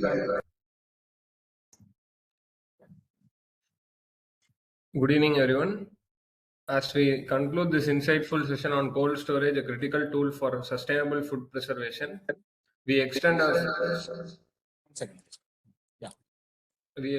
sincere gratitude to Dr. V. Mariappan for sharing his valuable expertise and deep knowledge on these vital subjects. His insights have reinforced the need for innovation and sustainable approaches to the refrigeration that not only extend the shelf life of food products, but also contribute to energy conservation and environmental sustainability. As we move forward, it is essential for industries, researchers, and policymakers to adopt and implement advanced cold storage techniques to meet the growing demands of food preservation while minimizing energy consumption. We sincerely thank Dr. V. Mariappan for his time and for sharing his expertise with us today. Let us take these learnings forward to make food preservation more efficient, sustainable, and impactful. Thank you, sir. Thank you, Janil. One question, Dr. Praveen Das. He has asked about how can solar thermal absorption be applied in food processing and preservation. Yes, we can include this PCM, paste change material. When solar is available, it will cool the vapor absorption system, will cool the cold storage system along with the PCM also. Then that PCM will take care of the nighttime requirement. So we have to couple with the phase change material with the solar energy. These three has to be coupled: solar, absorption system, and phase change material. In that way, we can use this. But for small capacity applications, it is questionable. But for high capacity applications, maybe for 50 TR or 100 TR, we can think of this solar thermal absorption system.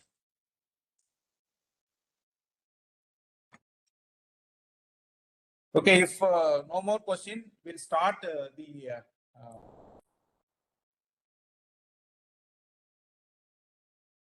we can start now. We can. So we will be sharing the questions in the Google form, and also I will send the mail to all the participants.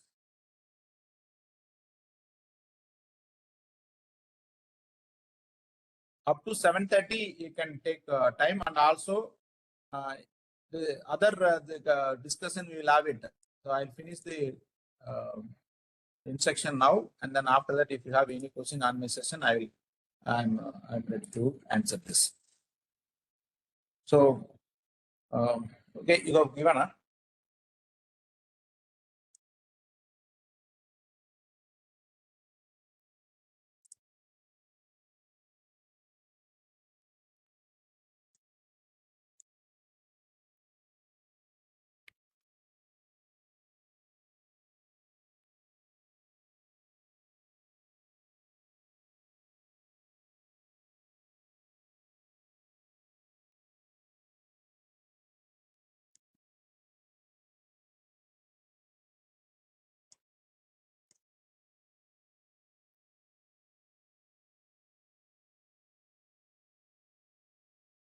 So stay in online, and if you have any doubt in this Google form, you can ask me.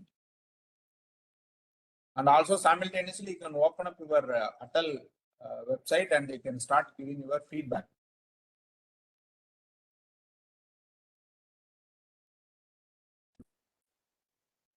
I have to give attendance.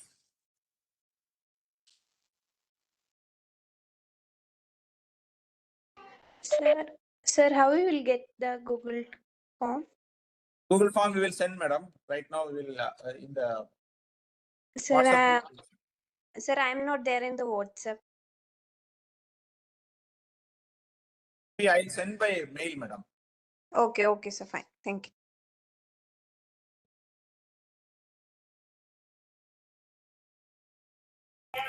Sir, is there any timeline for the submission of this Google form? Yeah, 7:30, sir. Now I am giving, and before 7:30, that is only 50 questions. Before 7:30, we have to complete. You have to complete by 7:30, sir. Yeah. Okay, thank you, sir.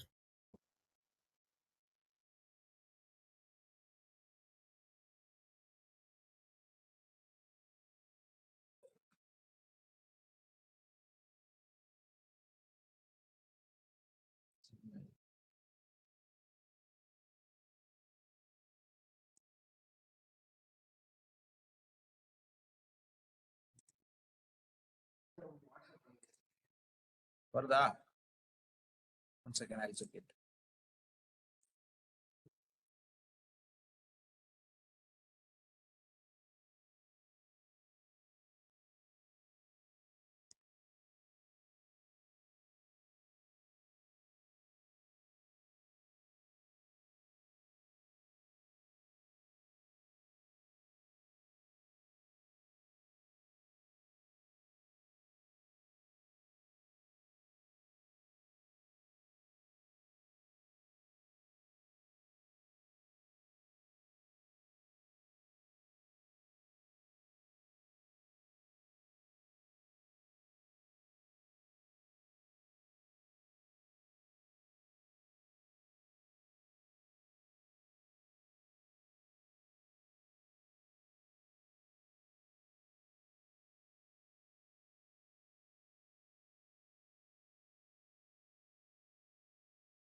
I'm also sending the same the Google form link in the chat box.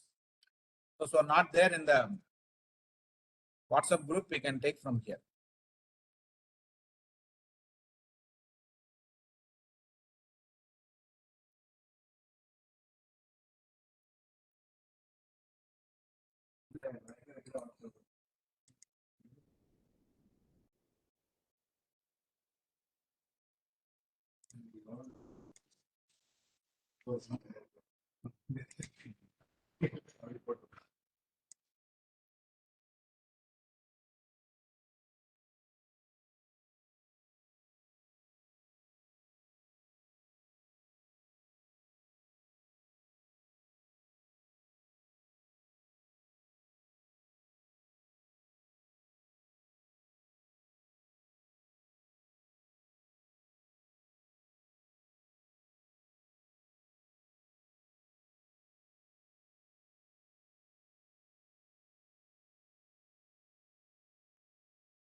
Participants, please switch on your camera. So as per the AICTE norms, you have to take snapshot of your photos. Please switch on your camera, all of you.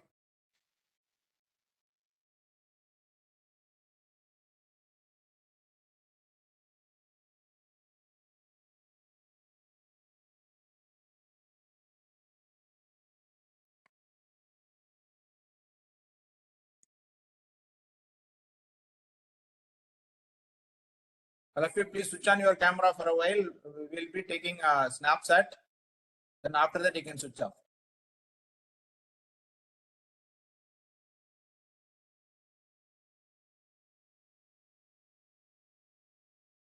It's recording now. Yes. A.K. Sharma sir, Anand sir, Sarboji, Kasinathan sir, Divya Sri madam, Basant Kumar sir, Kartikeyan sir, Saranya madam, Devendra sir, Anish sir, Sunil sir. Yeah, please switch on your camera, please.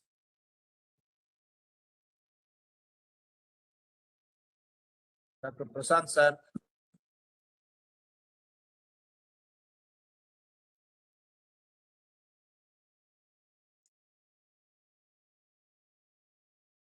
Joel, இது full இதுக்கு எப்படி கொண்டு வருது? Layout, grid. Yeah.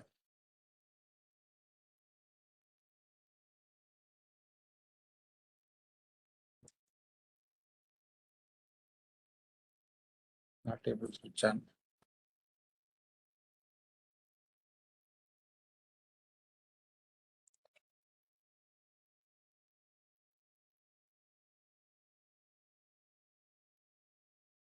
Sir, you can switch on your camera, sir. Syed, sir. Give access to a website or camera. Hello, sir. I am getting that unable to access camera. That is this message I am getting here. Maybe you can try in another device, sir. Okay, sir. Okay.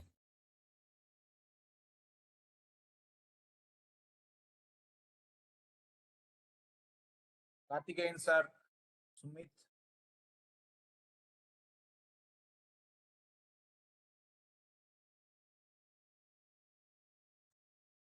Kasinathan sir, good afternoon. Sir, Kasina, sir, camera is on, sir.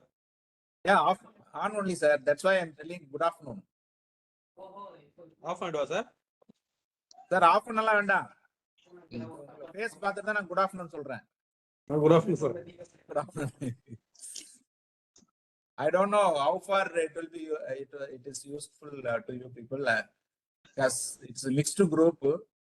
It is very difficult to give a specific this thing. So that's why we have called different people and we have given overall aspect of food preservation. Sir, maybe feedback session, you can give some feedback.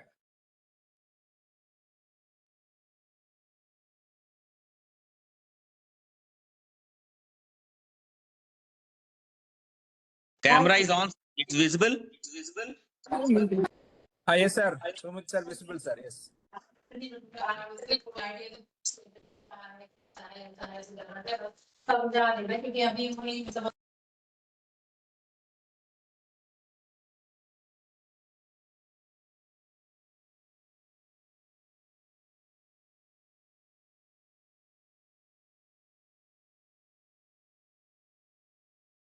Madam, CK Sunil, sir. Madam already told. Devali, you try with some other device. Sangeeta, madam. Atulya Krishnan. Isha, madam. Kavipriya, madam.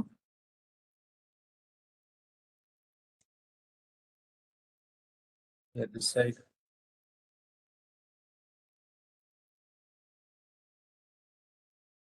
Pratibha, madam. Preeti. A.K. Sharma, sir.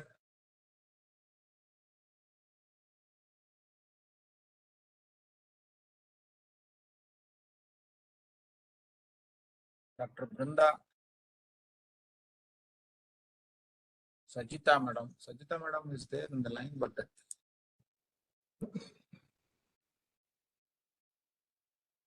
Muttumari, madam. Okay.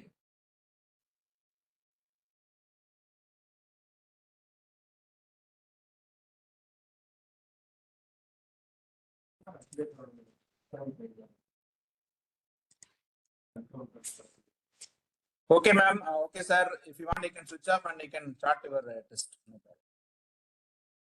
Okay. Thank you, sir. Thank you. Thank you, sir. Thank you. You can switch off and you can start your test, sir. Okay, sir. Okay. Okay, sir. Okay. Thank you, sir. Thank you, sir. Thank you. Sir, test hour, maximum hour, please explain, sir. Up to 7:30, madam. You want Okay, sir. extension? Thank you.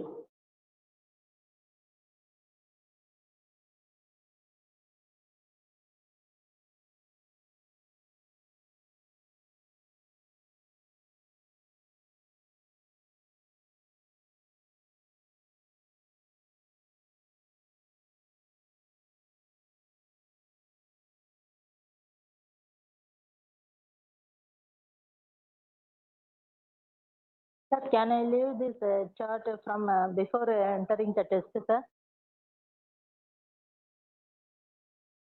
Yes, madam. What is your question? Sir, can I leave this group in chat before entering the test? No. First, be online, madam. You just complete the test and then we can have a final vote of thanks and we can leave after that. Okay, sir. Thank you.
So after completing the test, kindly complete the feedback in Atal portal. You just log into your Atal portal and you finish the feedback also.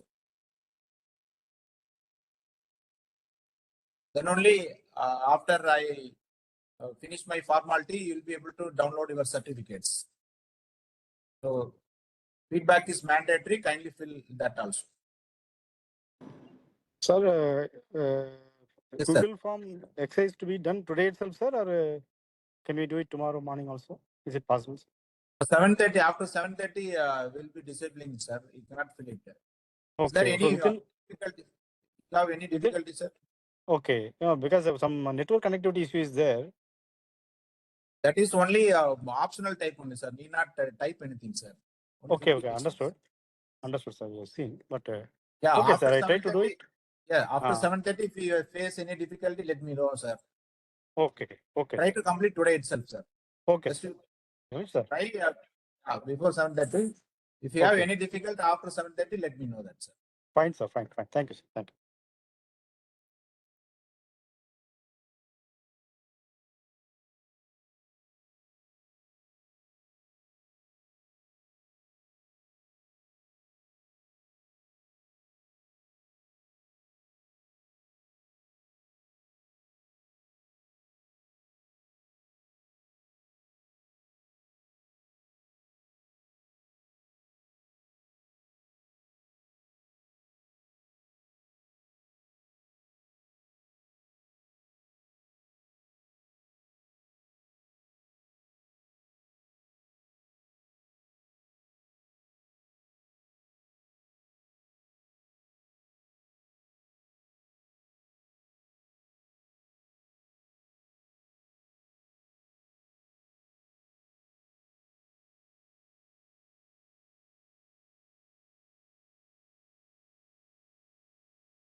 Sir, am I audible, sir? Sir? Yes, madam. Yes, madam. You are audible. Sir, I have submitted my Google form and feedback also, sir.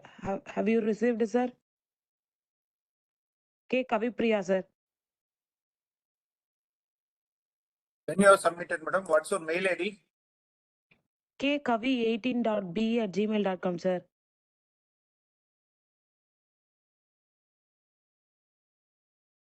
Sir, Yes, madam. Yes, madam. I'm checking.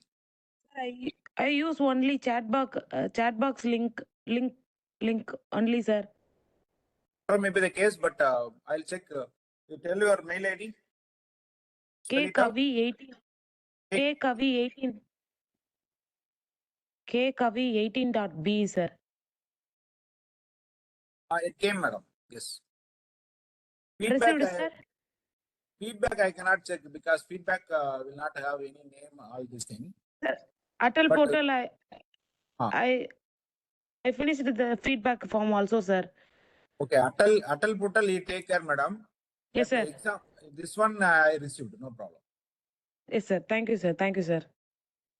Sir, shall I sign out or continue Actually, the... 7:30 we will be having a valedictory. It's not a long distance, but if you are disconnecting, you join at 7:30, madam. Yes, sir. Okay, sir. Hello. Yes, sir. Thank you. Yes, sir. Sir, my name is Devendra. I have submitted.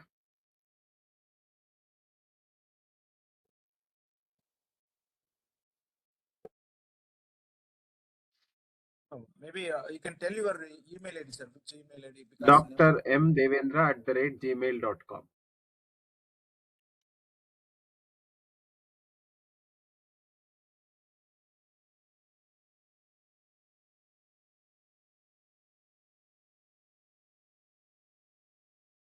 spell it out, sir, please. Dr. M. Devendra It came, sir. Yes. @gmail.com. Yeah, it is there. It is there. Yeah. Okay. Thank you, sir. Thank you. I think once you finish it, it will come, sir. No need to check it.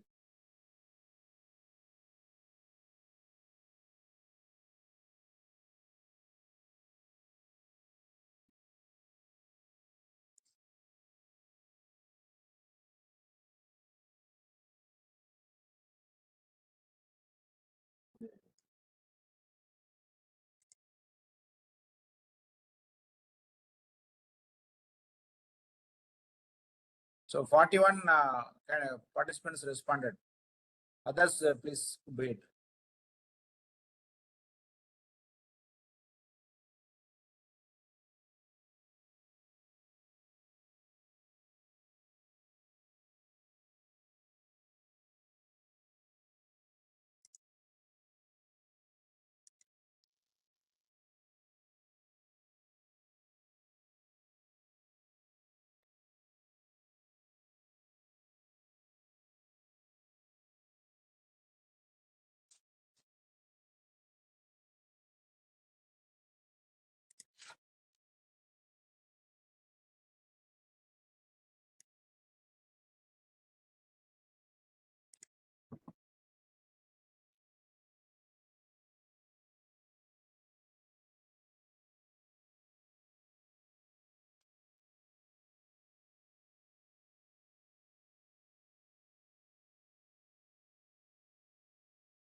Sir, I am Muttumari. I submitted the assessment test. Please check them, sir.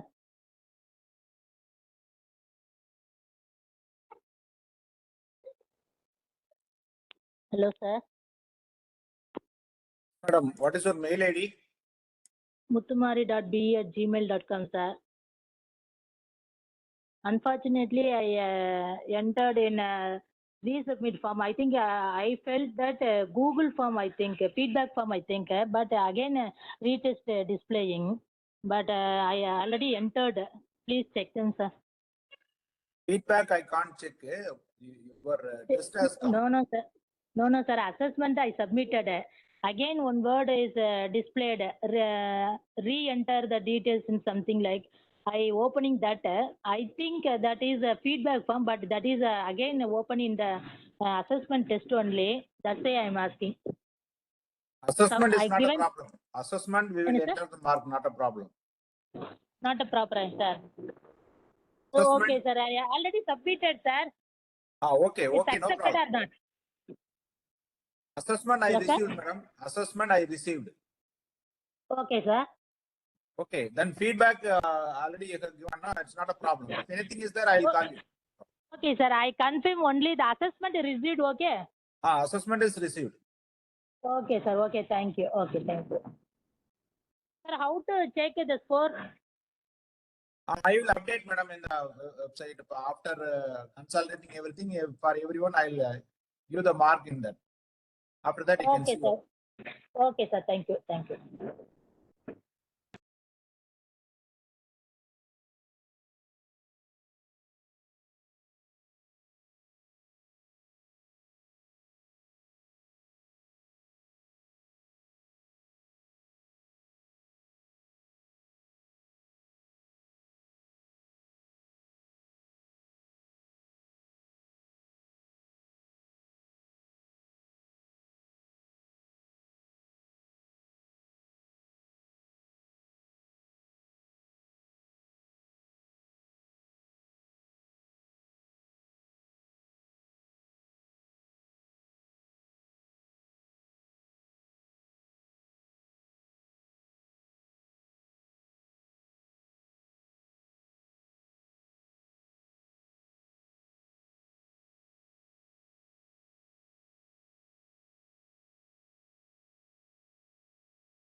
Sir, I have one doubting, sir. How to enter the feedback form, sir?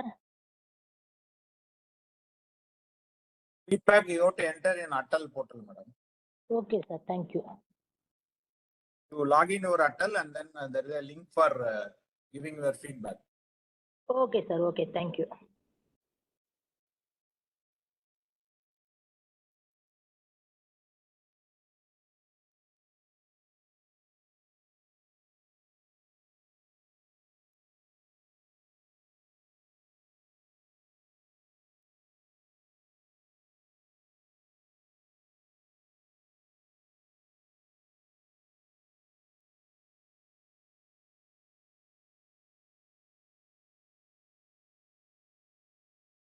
Dear participants, you have come to the end of the workshop. So at the outset, I want to thank everyone. Before giving a vote of thanks, do you have any specific comments or any feedback? You are free to.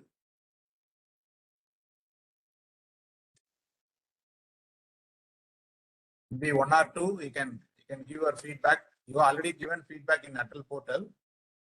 So about the program, you can give one or two words so that I will conclude the session. Sir, good evening, sir. This is Gurumurthy. Good evening, Really, the entire session was very well planned, and reputed and renowned speakers were there. Really, we very much informative, and we enjoyed a lot, and we gathered a lot of information, and we can see some collaboration also. Yes, really, sir, at the outset, I wholeheartedly thank the organizers of this ATAL program for arranging such a wonderful program. I am second program attending by NIT, actually, NIIT Trichy. So really very nice. One request from my side, sir. Some of the program, due to some poor network connectivity, we are not able to get it clearly. So if you could possible, please share the PowerPoint presentation from the speaker side so that it will be benefited. That is one request from my side. So otherwise, everything's fine, sir. Thank you very much, sir. sir, for arranging. Yes, sir. I will get a PPT from all speakers and I will pass on to you, sir. Maybe I'll put it in the WhatsApp group as well as in the Atal portal itself. There is a provision to upload the material. That also I will upload and you can download from there also. Fine, sir. Thank you very much, sir. Thank you, sir. Want to give feedback? Good evening, sir. Yeah, good evening, sir. Sir, myself, Dr. K. Prasad. And sir, being a academician, I wholeheartedly thank you on behalf of all the members, participating members of this EDP program, as well as, sir, I want to mention here that the selections which you made, sir, especially the topics and the persons, resource persons, it is very well planned, sir, and all, especially the academicians as well as researchers, for the industrialist as well as the food scientist working in different disciplines. So, sir, the sessions was very wonderful and it is very informative. The way of the presentations were very like they were very simple. And sir, of course, as one of the participant told that if we get the content, it will be even better, sir. And I once again, on behalf of all the participants, sir, I thank you very much, sir, for organizing this wonderful program, sir. Thank you so much, sir. Definitely we'll send the material. And this was planned much early, sir. And also we have approached different experts. And finally, we have arrived at this topic and as well as expert. And thank you for your feedback. And yeah, there was some issues in the internet. Definitely, some of the things can be rectified. Some of the things is not in our hand. Definitely, the bandwidth, everything we have to check before that. That will correct it. So thanks for your feedback. Thank you, sir. Thank you, sir. Yeah.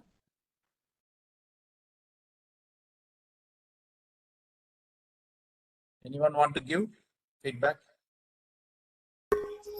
Good evening, sir. Myself, Dr. Shivmurthy Srivastava from Gujarat. Good evening, sir. Yeah, one thing I will really appreciate that being a mechanical expertise, you Yes, sir. have conducted this FDP in the food processing technology preservation. Yes, sir. That is the interdisciplinary approach you have taken, which is really a need of a day.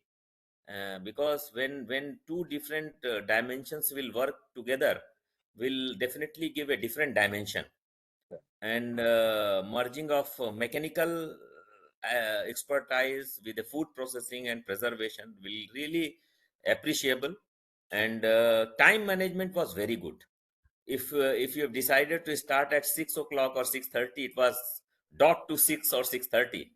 That was really appreciable and very good. I will say that experts you have arranged from NIFTEM and from the different industries, really a fruitful to all the participants. I will congratulate you for a successful completion of FDP, and I will convey my heartiest thanks on behalf of all the participants to the whole team of this FDP. Thank you, sir. Thank you, sir. Thank you, sir. Actually, yeah, as I said already, we have already a collaboration with NIFTEM and NIT Trichy. So, being a refrigeration engineer, that is our duty to combine because we have to have a food security. So, food security, the mechanical engineer is also playing a major role, especially refrigeration engineer, because we are only providing cold storage, and the rest of the things are taken care by agriculture and other the NIFTEM kind of researchers. So we have a thought that why don't we have this type of workshop? So this is the thought process for this workshop, sir. Thank you. Anyone want to?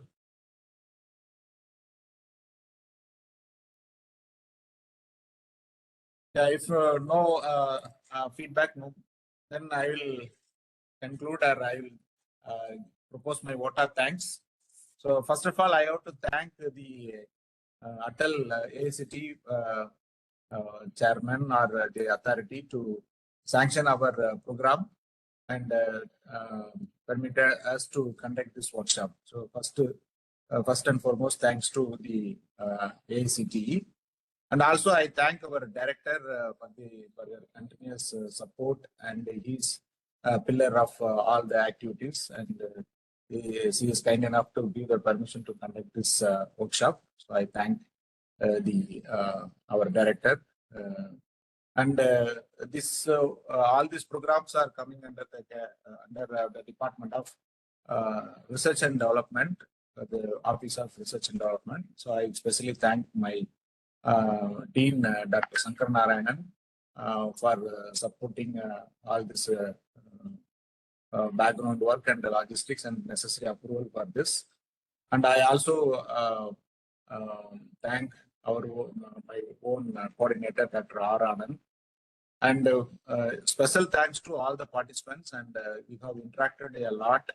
And you had a hope on this workshop. I think something we have given, and if not full satisfaction, something we have given. So I also thank my scholars, Mr. Arun and Mr. Joel and Ravi Kumar, and they meticulously work, and they have introduced the speaker, and also they have concluded the session without any flaw, and they have done the program very nicely. So once again, I congratulate all the participants. You will be receiving the certificate without any problem. And if you have any problem in the test as well as feedback, let me know that. So you have my WhatsApp number. You can anytime you can message me. Within 1 or 2 days, if you have any problems, I will help you to download your certificates. So once again, I thank all the participants for their nice participation and support. Thank you so much. And I also thank all the resource persons, because without them, this would not be a successful program. So starting from Amaro, the first day he has inaugurated the function. So he has talked about the renewable energy sources in Brazil. And then Dr. Ramasubramanian, So regulatory compliances. He has told many things about regulatory compliances and food safety. Then second day, Dr. R. Anand, he has explained about the cold plasma food storage, the food preservation technology. And then insect management. It is a very excellent presentation by Dr. Loganathan. So he is our counterpart only in our project. So I also thank Dr. Loganathan. And Madhukar from Climatics. So that is also excellent this thing on entrepreneurial. So yes, mentioned the various entrepreneurial opportunities in various sectors of food industry. So that is very useful session. And from England, the Dr. Sundaram Sendilarasu, he has taken the session on again renewable energy and food preservation. He especially given overview about the photovoltaic panels. So that is also very important because we have to integrate the solar as well as the cold storage. That is the talk of the topics today, as far as the today is concerned. And also, actually, another fourth day first person is also my senior, Mr. Jayaprakash. So he is 1 year senior to me. We studied together at CIT Coimbatore, refrigeration air conditioning. So he has also taken a lot of case studies in successful food preservation enterprises. So I also thankful to him. Then Dr. Jagan Mohan, in spite of his busy schedule, on the day of convocation itself, he has accepted our invitation and he has presented the topic on fundamentals of food preservation techniques. So that was a nice presentation and a nice session. And then yesterday we had a session on food preservation in using irradiation. So that is a very, very excellent presentation by Raman Ravisankar sir. He almost attended all the session. I don't know whether sir is here today or not. I don't know. But he also pointed one point that after retirement, he is taking care of her mother. That is, nowadays, these type of things are very, we have to learn from our seniors. So apart from subject, I am especially thankful to him for this type of character, all these things. And next to Dr. Raman, we have Anish sir. So Anish sir also presented nicely about the enhancing food safety and quality. So he has enriched the further on the food safety and quality. So thank you, thank Dr. Anish for this. And today we have Dr. Venkatachalapati, and he also taught many things about the rice husk. From this, how to make valuable products. So these things he has explained. So that is very much useful to the people working in food industry. And before to me, Venkateswaralu from Southern Refrigeration, he has also given a lot of view about the cold storage and different types of cold storage and methods. All these things he has explained.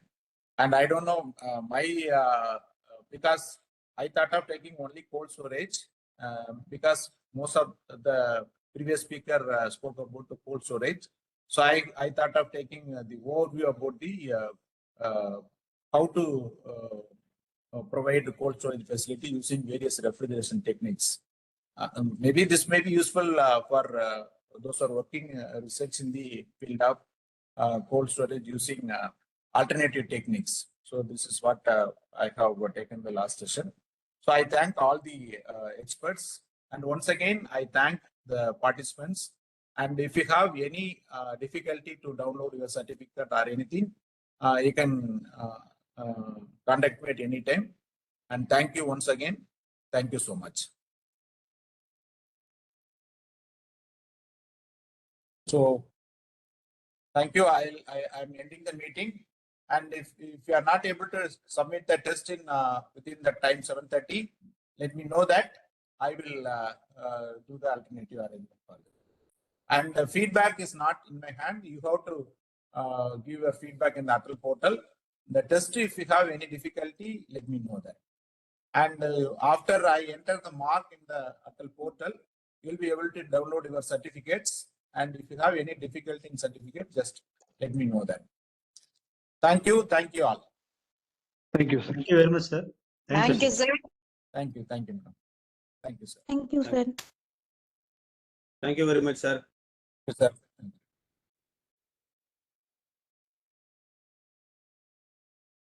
I'm ending the meeting. Thank you so much. Thank you to everyone.